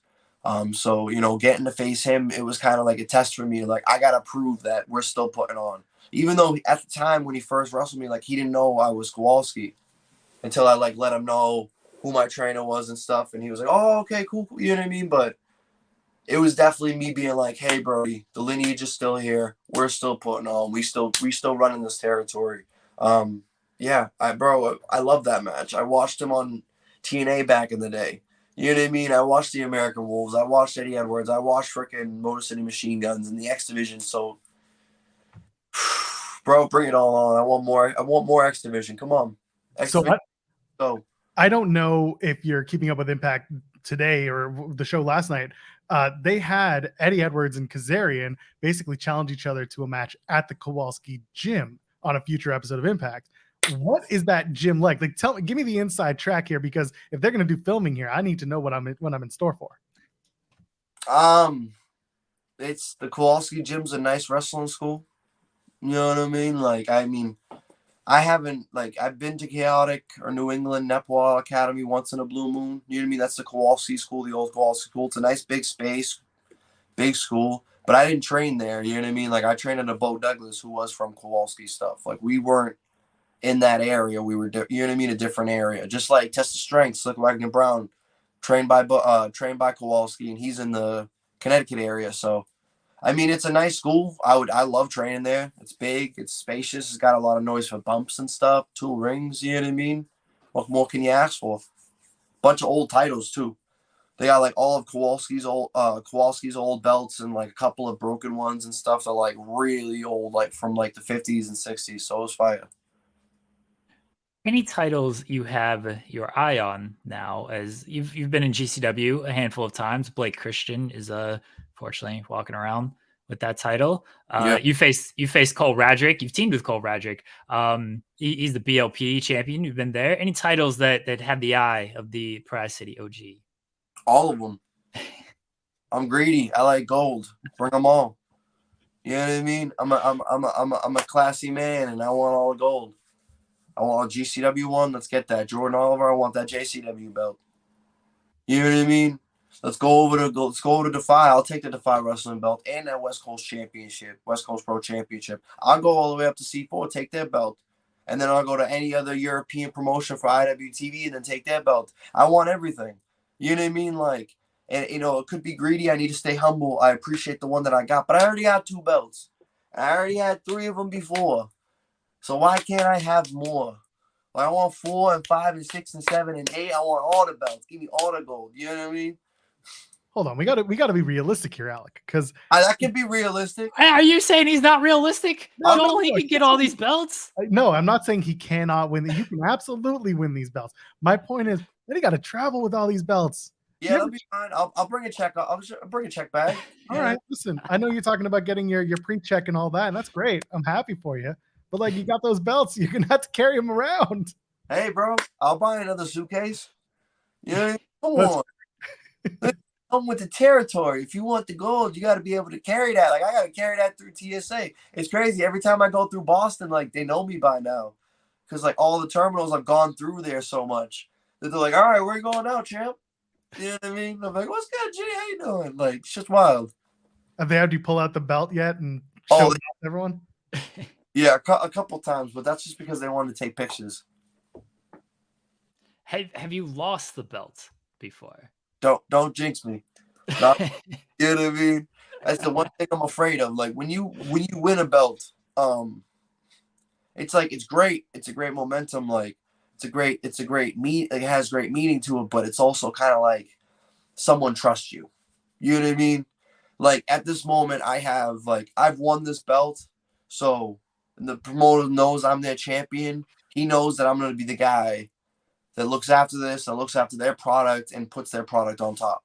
So like, I don't want to lose these belts, bro. You know what I mean? If I lost this belt, IWTV's giving me a pillow. You know? They already didn't want to give me this one in the first place. They thought I was going to pawn it off. They want to give me the first month. Wait, hold on. They thought you were gonna pawn? Yeah, they were worried about me losing the belt, the pawn the belt, or whatever. You know what I mean? That's why they want to give it to me in the first place. They were like, "Man, give him this stuff. This is real." You know what I mean? This is heavy. Chris Jericho lost the AEW belt within like a couple weeks at a Texas Yeah, Roadhouse. So I just bro, I leave it. I ain't gonna tell no one where I leave the belt. So jumping through the locker room to find it. You know what I mean? But it's in an undisclosed location. Only I know. You know what I mean? I am a man with a very particular set of skills I cannot say over this video call, but you will find out. You know what I mean? You have been taken. I'm looking forward to those skills coming out. Let's talk real quick about Fans Bring the Weapons. You've had a match against Becca with the Fans Bring the Weapons. I've asked this question to other wrestlers who have had the experience of Fans Bring the Weapons. Weirdest weapon you've seen the fans bring, and if you were a fan, what weapon would you bring for the match for someone else? Dude, Fans Bring the Weapons is a wild experience because you really don't know what the hell's gonna go on. Weirdest one I've seen so far. I mean, I've seen a couple weird ones with Fans Bring the Weapons. I've seen like a dildo with, we didn't use it, but I've seen a dildo with like, it was like, it had freaking like thumbtacks all around it. You know what I mean? Microphone with thumbtacks all around it. There was a gingerbread house with Legos and thumbtacks and everything else that was pointy and their mother on there. A lot of weird weapons. People are creative when it comes down to violence. Like you never really realize that until you're walking through the table at a Fans Bring the Weapons, and you're like, "Holy shit, there's some sick fucks over here." You know what I mean? Like holy crap! Like really, what's going on? Like, do you need a hug? You know what I mean? Like, careful, if you hug them, they might actually have, stab you. Oh yeah, they might stab you. Some thumbtacks on the belt. Have you taken? Coming with go ahead. Thumbtacked up. Yes, that's what you got to do. That's wild. I got to do that next one. I had a friend who went to an IWS show in Montreal. They did a Fans Bring the Weapons match. She took those mini hockey sticks, the little mini. She took one of those, wrapped it with tape on the inside out, and put thumbtacks on it. So it was just a thumbtack tape. There's been a hockey stick that had my name on it, like as a weapon too. That one was pretty fire. I love it. Have you taken a Lego bump before, Alec? I mean, not in a wrestling ring at home. I've Lego bump before. You know what I mean? Like, but I will.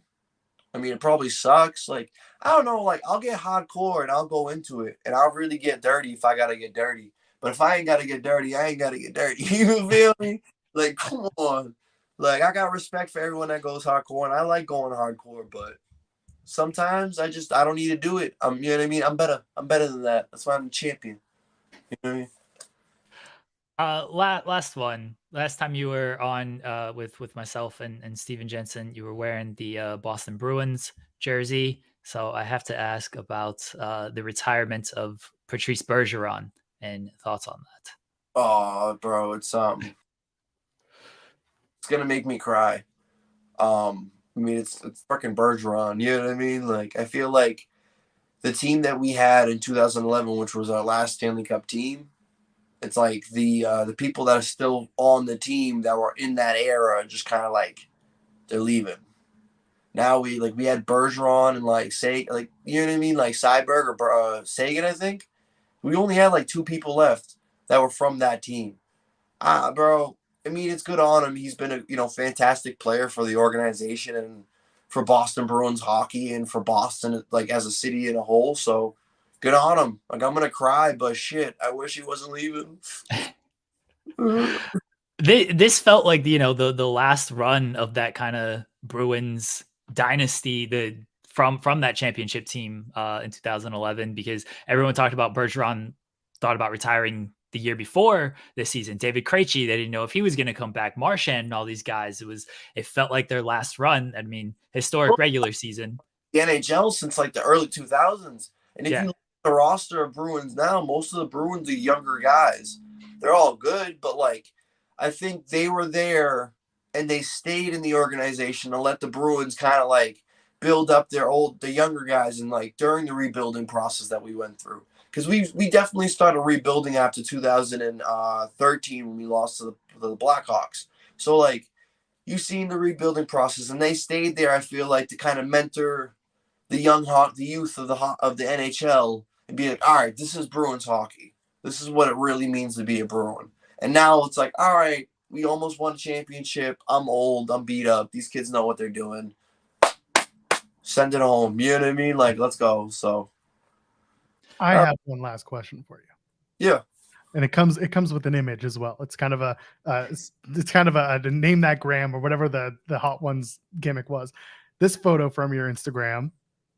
Did you ever have a conversation with Billy Kidman about this photo? Because my God, it's an uncanny. No, I haven't, but I should, because You like, should. dude, like you know what I mean? When'd you come to Boston? I need a paternity test. You know what I mean? I like you. You know what I mean? I ain't asking for no money, no royalty, no nothing. I just need to know. Billy Kidman, are you my dad? I'm joking.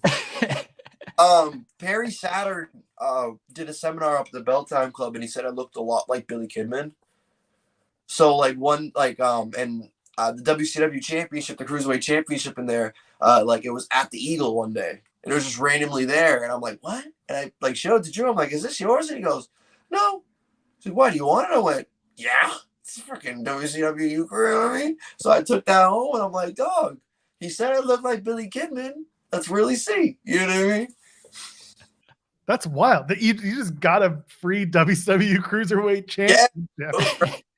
Legit, it was at the Eagle, like right on the stage where like the dressing room is.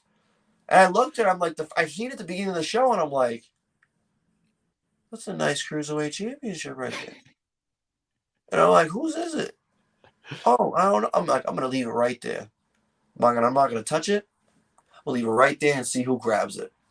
And at the end of the show, no one's there. It's still on the stage. They're packing they're packing all the stuff into the truck. And I like look at Drew, and he's like, was that on the stage? And I went, yeah. And he goes, pack it in the truck. And I'm like, is it yours? He's like, no. Is it yours? I went, no. And he goes, you want it? Yeah. Yeah. I took it right home. You know what I mean? All right, so I think we're officially recognizing Alec as the WCW Cruiserweight Champion. Yeah. Come on. I'm the son of Kidman. Honest to God, we need Billy Kidman to reach out to you and have that conversation, because the only thing that works in my brain right now. No, it's crazy. It's wild how much we look alike. You know what I mean? It's good stuff. Alec, we very much appreciate your time and the chat. This was a lot of fun. Tell them what you got going on. Plug all your stuff, please, and thank you. All right, so this weekend, you already know the vibes. I got this weekend I had open yesterday. Now I got GCW homecoming weekend, Saturday and Sunday. After that, I got Limitless next weekend. I got a shit ton of dates. Look on my Instagram and Twitter at the Price City OG to go check that out. Not only that, go check out the new YouTube show that I started called Talking Garbage. Is on IWTV. That shit's gonna be fire. Make sure that you go to Fightful Overbook on all socials. Follow them. If you watching this and you ain't following them, you a buster. What are you doing? I got new merch coming out, new shirts, new fanny packs. Watch out for your boy, because I'm coming in hot as the new IWTV champion. Let's go. There he is, the IWTV World Champion, Alec Price, the Price City OG himself. Thank you so much, Alec. This was fantastic. Thank you. Be easy, Thanks, guys. Alec. Have a great weekend.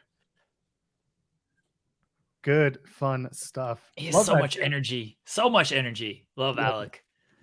It was a hot conversation to start when we got into the opening stuff with the Beyond and the IWTV title. He's very passionate about this. So I reached out to Alec. People know we've had him on Spotlight before. And I reached out to him after he won this past weekend because that was a big event. That American Rana is one of Beyond's biggest events. This and like their end of year show, or basically their two biggest shows. And he won that title. And like I brought up the history of the title. You read off the names who have held that title. Those are some big names. I mean, like two of them are AEW champions right now. Chris Statlander, Orange Cassidy are AEW champions. Wheeler Yuta, look where he's at and company. So the title's got good. Alex Shelley, he's an Impact champion. So the title has a very good lineage. And I do think, like, I wasn't trying to be disrespectful to Matt Tremont or anything, but I do think the title fell off a little bit after AC Matt. Cruel got his injury. That happens.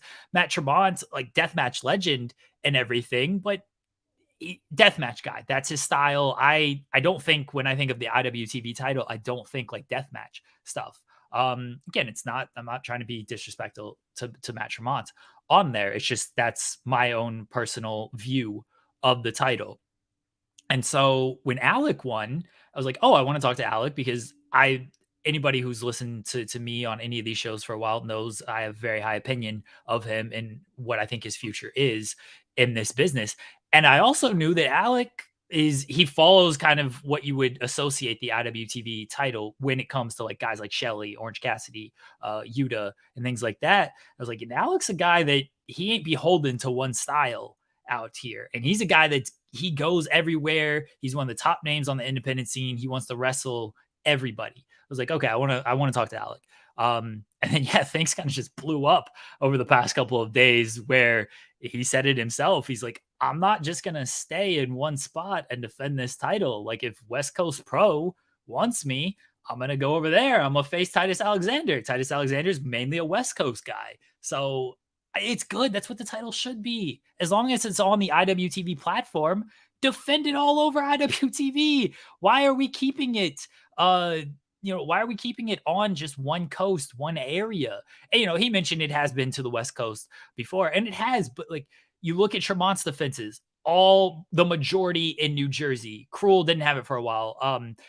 But AC Mac, the majority in like the Southeast scene. Like it's been a while since it's traveled outside of whatever bubble that the person holding the title has been in. And so Alec is a guy that could bring it all across the world. So there you go. That's why I wanted Alec. I think very highly of him, and I'm very glad he was on the show today. And looking at the last few champions, yeah, Alec Price seems like the kind of guy who will make those towns, who will go out of his way to take the bookings. The guys, he wants to be a workhorse, and he clearly is. He said it himself, over 150 matches last year alone, and he has the legs to keep going this year and break that number. And he probably will, especially if he's the IWTV World Heavyweight Champion. So a lot of good stuff. Do you think Cruel, with his fake title, do you think he painted an X over it? No, I don't. Maybe I don't know. I don't know if he did. I don't know if he's straight edge, so that's what it represents. Joel. That's fair. It's right. He thinks he's better than you.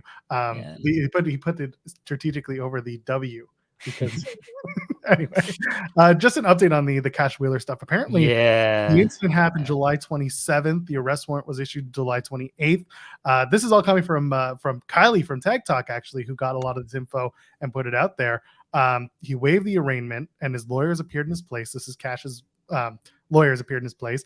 There was requested info from the prosecution for discovery, pled not guilty on August 4th, and he has his first appearance today at 1 p.m. So just an update on that. I'm going to send Kylie this link and see if she wants to join us with all of this. I see she had the docket of events on there, and yeah, it's not doesn't seem great that it happened almost a month ago and the arrest warrant was filed, July 28th, and he pleaded not guilty on August 3rd. So it seems like it's been known for a while. And then, so basically whatever happened that led to the arrest yesterday or today, the actual incident seemed like it took place a while ago, which I don't know quite how to feel about that. Like, who knew about it then? Was it kept quiet? Like, I don't know. I don't know.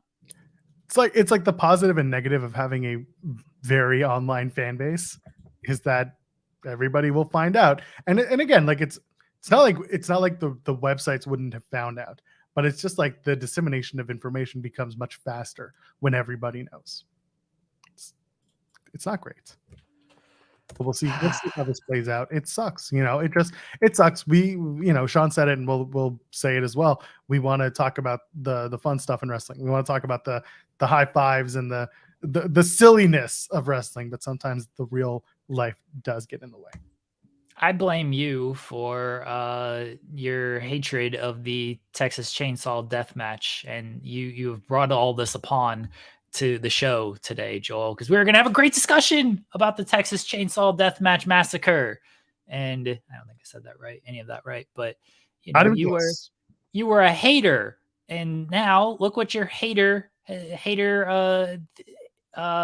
ways have brought this show. I mean, yeah, but if you leave a thumbs up on the video and subscribe to us here at Fightful Overbooked, leave a super chat, maybe we'll all be a lot happier. Is that how it works?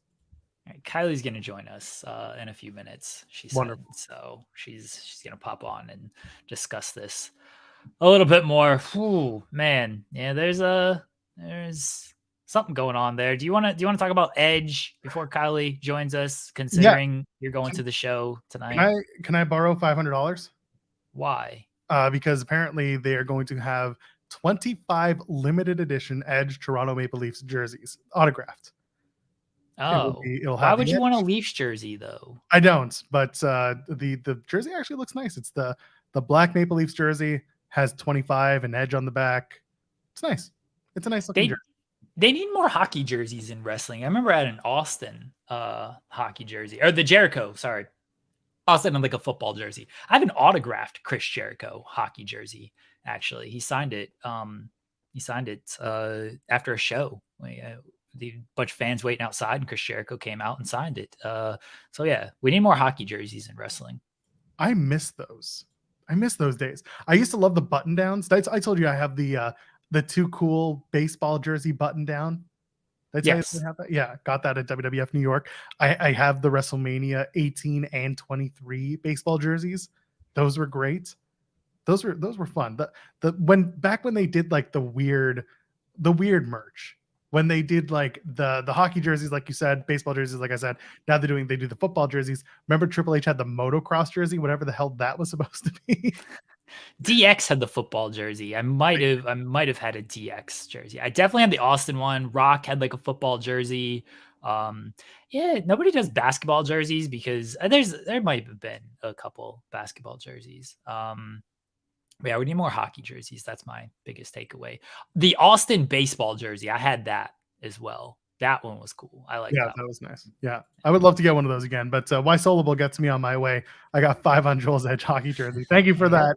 If you want to donate more, we need 500 for me to be. And I got to get there early enough to be able to get one of those 25 jerseys.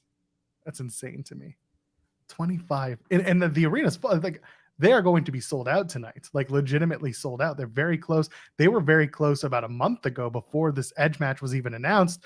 It's his 25th anniversary special, Edge versus Sheamus 1-on-1.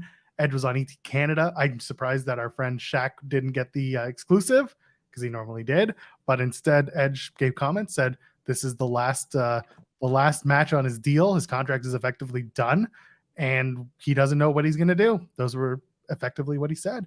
What do you think? Is this Edge's final WWE match, or is he going to go to the back and they're going to be like, here's a dump truck full of money and and like no dates, but you can show up whenever and you can, I don't know, bring all your friends.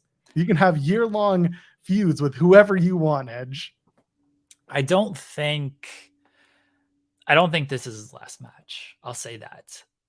He said in that interview that he isn't quite sure what the decision is going to be until basically he gets backstage and has a feeling about things, right? Like it could be the match goes really well and he's feeling great. He's like, oh man, I want to do that again.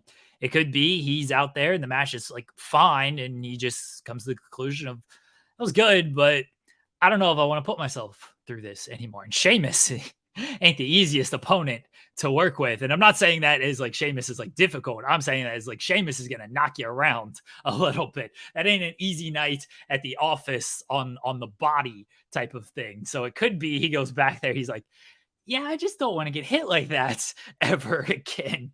No, I can totally see that being the case for Edge.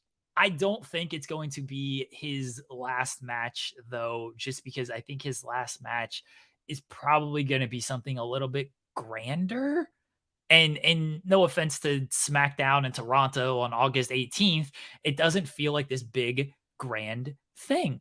And it does feel for like him, it's gonna be just a little bit more of a grand moment, a little bit more fanfare behind it, a little bit more promotion behind it.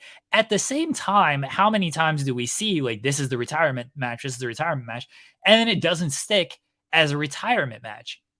It's very possible he calls it the last match of his deal. It's very possible he does this match, and this is what I think happens. He does this match, he feels however he's going to feel after the match, and then he just takes some time off to reflect and stuff. And maybe after that time away, he thinks like, all right, I'm good. I don't want to do anymore. And maybe after his time away, he feels like I can come back. I want that WrestleMania payday. Let me come back and I want to work with this guy and that guy type of thing. I could see it going either way, but I don't think this is his last match. And I agree with you. Whether or not this is his last match in WWE is the bigger question. Personally, I agree that August 18th, the random SmackDown, not it. Everyone's going on this because, and I know Kylie just popped in, so we're going to bring her on in a sec. The last year in October on Raw, when Edge came out and said, we come around every summer and I want to finish my career in Toronto. There are other events in Toronto that you can finish your career at that WWE comes around for. You don't know. So he just knows it's on the calendar. But he also said at Elimination Chamber press conference, hey, how do you feel now? And he was like, maybe I don't want to retire just yet. So I think we're still in that mode for Edge. And there's a 6-man on the table for that. Edge and I don't know who versus the Brawling Brutes. There's another match you could do, a 6-man tag. It'd be fun. So who knows? I think he might want to do one more match with Beth as well. Yes, I agree. I think that's something that would be great on the table. Do it with Rhea and Dom. I'm for that. I wouldn't hate that at all. Let's do it. Maybe that'll be the didn't they do that? Wasn't that the Elimination Chamber match? No, it was Finn, wasn't it? Finn? Yeah, I think you're right. Definitely wasn't Dom. Do Rhea and Dom. Yeah, that's fair. Anyway, you want to this was your get. Do you want to introduce Kylie real quick? You just did. You introduced Kylie. From Tag Talk, Kylie's here. Hi, how are you doing? I'm doing okay. What a morning it's been, though. Yes, you're breaking news here. You're getting all the scoops for everybody. I wish I wasn't, but that's okay. Part of the job, unfortunately. Let's talk about it. Let's get into it. Okay, let me set it up right fast. So we've been talking about the Cash Wheeler arrest for aggravated assault with the firearm. It literally came out while we were on the air, and Kylie has been on social media posting basically the timeline, the docket that's online, and then also your lawyer father has given you some insight to this as well. So just to catch everybody up on the timeline of events when it comes to Cash. So per the docket and the records that are publicly available, there's some stuff that's confidential to protect him. But the incident happened on the 27th of July. On the 28th of July, there was a warrant issued for his arrest. And then on the 3rd of August, his lawyers appeared. He waived his arraignment. He did not appear. His lawyers appeared in his place, pled not guilty, did the basic requesting stuff from the police, information on witnesses, so on and so forth, requesting a jury trial, all that kind of stuff. So that was August 3rd.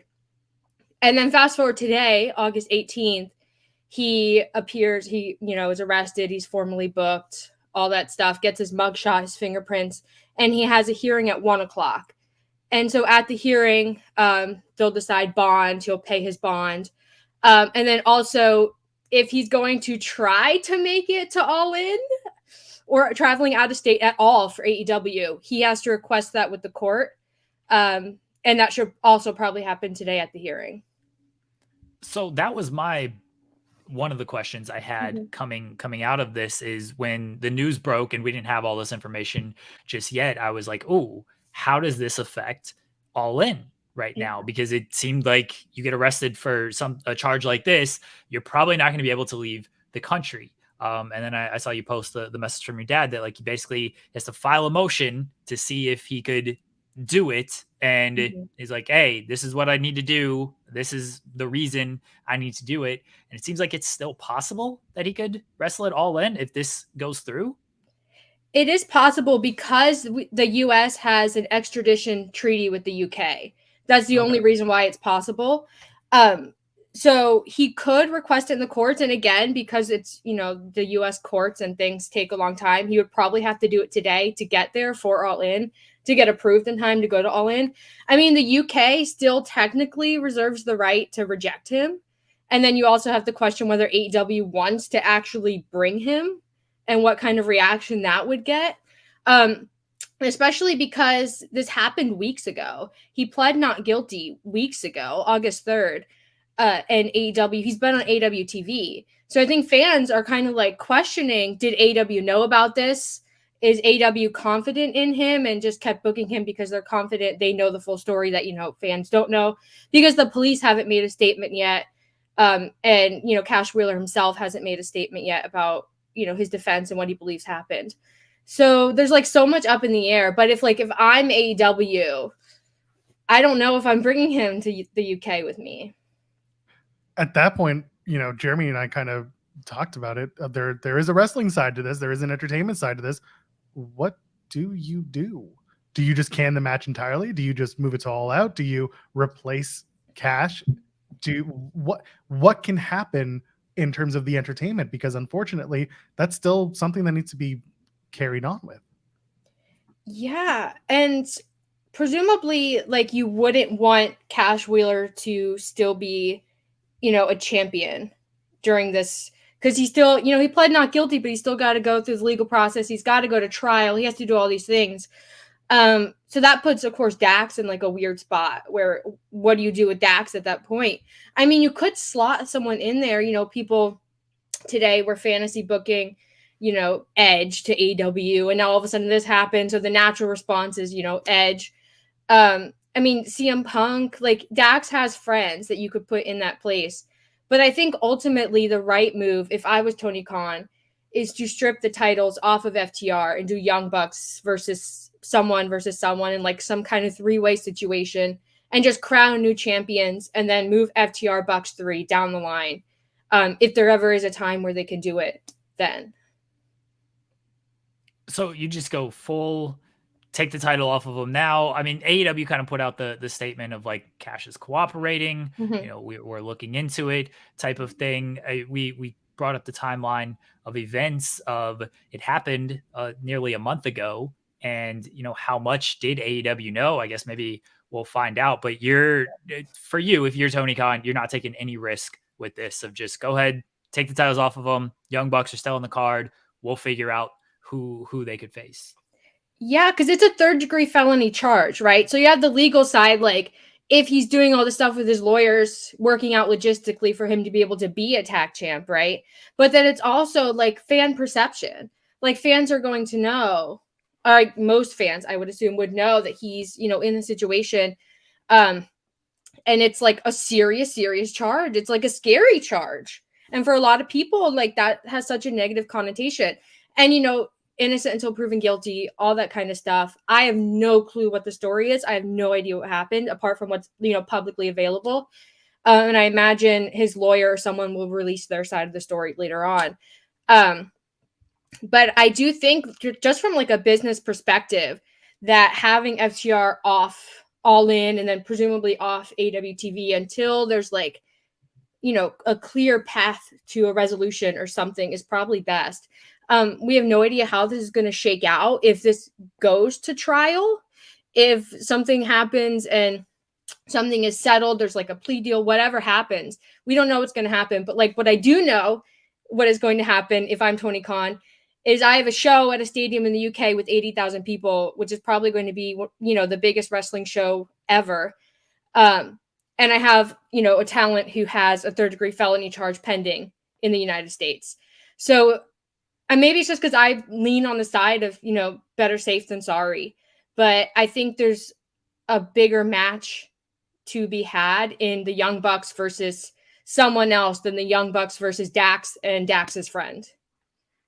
Jeff Jarrett and Jay Lethal is who you were talking about. Jeremy, no more Jeff Jarrett. I am so How done. dare you? He's only good when he's in his gimmicky Texas Chainsaw match. Oh, I didn't mean to pull Senior Nerds comment. That's my line's always going to go to Jeff Jarrett. Who would do something like that? Who would say something like that? My God. Sorry, I'm here. I'm just updating. I'm updating our thumbnail for the show because clearly a lot of things changed. I mean, yeah, it's. Oh, go ahead, Kylie. No, it's just such a wild situation.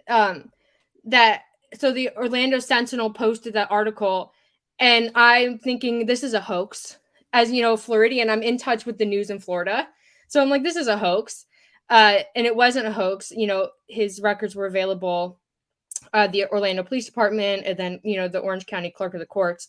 So AEW they're in a bind, and it's just AEW big pay-per-views, Forbidden Door, All In, they're cursed. Like something always happens that, completely throws a wrench in the works. And it sucks that it's FTR versus the Young Bucks that are kind of paying the price. Especially because this is, the rubber match. And I think people are really looking forward to this match above a lot of the other matches on the card. But I mean, you got to make lemonade out of lemons. And AEW can do something really, really fun here. Yes, more Jeff Jarrett. That's exactly what. No, no, never. Just put Luchasaurus and Jungle Jack back together. No, no. What's wrong? I love evil Luchasaurus. I love that he's just there and he's big and dumb and scary. I love that about him. What if Christian brings Edge in, but it's not Christian and Edge? It's going to be Edge and Luchasaurus for the tag titles. What if that's the match?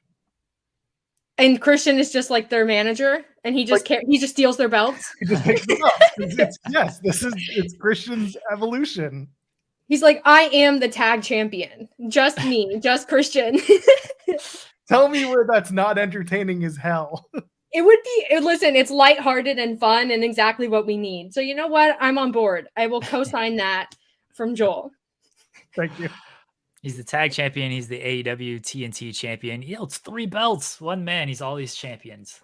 Bless Christian Cage. He rules. Collector. Kylie, thank you for joining us on late notice here as you've been breaking all of this news on Twitter and keeping fans updated. Thank you to your dad as well for adding some extra insight. Let him know that he is so confused. I called him and I was like, I need you to give me the rundown. I need to know everything. And he's like, who is this? Like, do you know this person? And I'm like, no, it's I thought his response to who is this was to you. Like, who is this? Who is texting me these questions? Oh, my dad just forgets who I am. Kylie, let everybody know where they can find you at. Well, you can follow me on Twitter at Kylie Wrestling. You can also see me on Fightful Overbooked Mondays at 3 on Tag Talk. That's me and my best friend Haley. We talk about tag team wrestling and lots of fun stuff. So every Monday at 3. There you go. Kylie, thank you so much. Yes, follow Kylie, support Tag Talk, support Kylie and Haley. Thank you again for joining us on late notice. And 1 o'clock should be fun in the wrestling sphere. I guess a little bit after 1, once some type of decision comes down. Should be really fun out there. It's going to be a great afternoon. Yeah, good. Fun Friday afternoon for everybody. I'm going to go outside. I'm going to go to Five Guys and have lunch. I'm going to stay away. And then I'm going to go to SmackDown tonight, and I won't worry about wrestling. Have the best time. I will do my best. Don't bring your phone. Leave your I phone have at home. Someone has to do shorts for the channel. And I can't, well, I can trust Tim because he's really good at it, but we both have to do it. So that's part of the deal. Thank you, Kylie. Thank you. Thanks. Bye. There you go. The great Kylie from Tag Talk joining us on short notice there to discuss and what's going to end up being the biggest story of the day. It I is. mean, bless Edge, but this is the stuff that overshadows something like that. Unfortunately, Can't retire now, Adam. Yeah. This is what's going to actually keep him sticking around. He's like, my last day is not going to be overshadowed by this Cash Wheeler. Not only that, but by Cash Wheeler's arrest from 2-3 weeks ago. Yeah. I keep losing track of the fact that it's the 18th already. We're already midway through August. Yep. Yes, we are. Yes, we are. What a busy, busy day.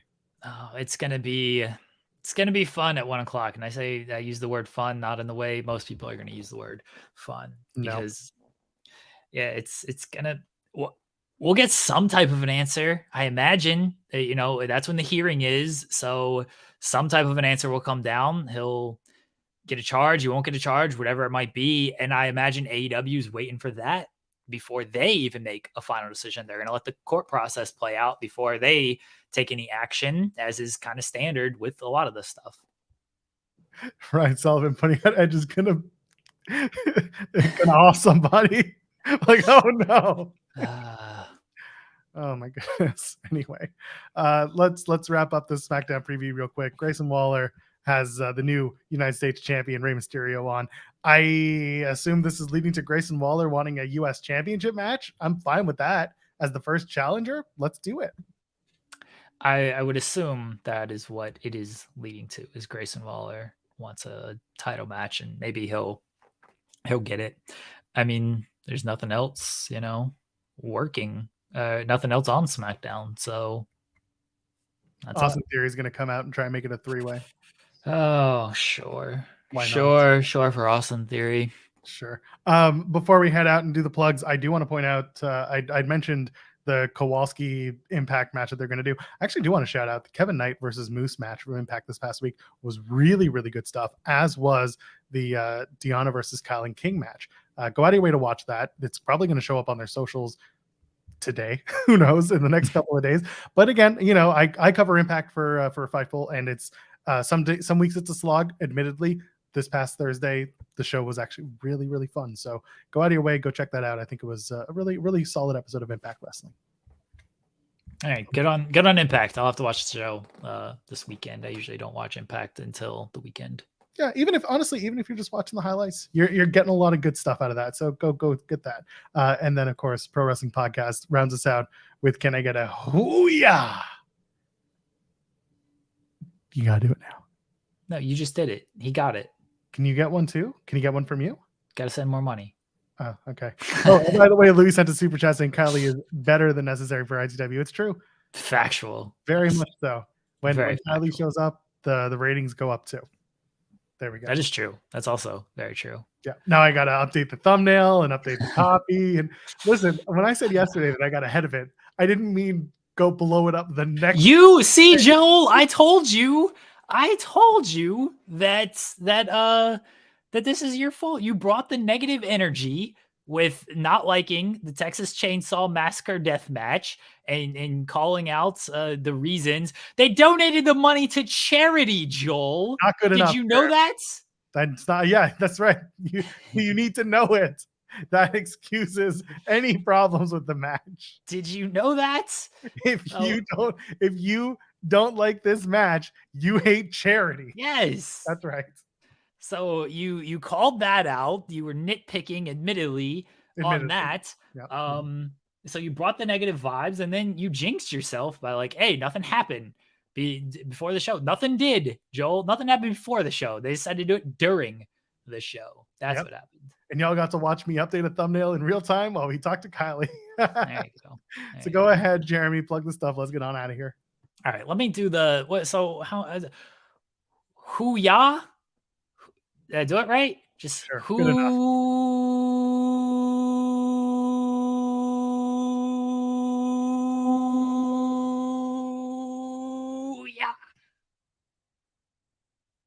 Can you there it is. Can you do the scent of a woman next? Go hoo-ah. No. Oh, okay. Not doing all that. I did it. I did maybe the world's longest. I should get a Guinness record. Honestly. No, they did a whole thing about the loudest burp. It was on KYN this past week. Jeremy, plug the stuff. Let's get on out of here. The Fightful Overbook. Shout out to Alec Price for joining us today. Big thank you to him. I love that he plugs our stuff and his as well. Very appreciated. Yeah, he did that with Spotlight. Look, that's good stuff, man. You know, plug the stuff that you're on as well. Shout out to Alec Price for joining us today, and shout out to Kylie for joining us on short notice as well. And yeah, I don't know, watch all the stuff on Fightful Overbooked. That's it. Plenty of it. Fridays are us, and of course in the afternoon you've got Coexisting with Rob and Maggie, so check them out. They're basically gonna talk about all the stuff in wrestling too, but they're gonna take their spin on it because they are different from us. In some ways they're better. I'll let you figure out how. Just go watch the show. How's that? Fightful Overbooked. Every day we're dropping content, so come and join us there. And of course, I think that's it in terms of what's going on. Kate and I are probably back on Sunday at 8 o'clock. So go ahead. We'll be there. I am at Joel Pearl, JOELPEARL. Ladies, gentlemen, friends beyond the binary, enjoy your weekend. If you're at SmackDown tonight in Toronto, come and say hi because I'd love to see you. And until then, punch Joel in the face if you're in SmackDown in Toronto. Why are you trying to get people to assault me? I'll give you $1. I'll give you $1 if you punch Joel in the face. Can I punch myself in the face for $1? No, it doesn't work like that. Okay. Well, enjoy your weekend. Have a good one.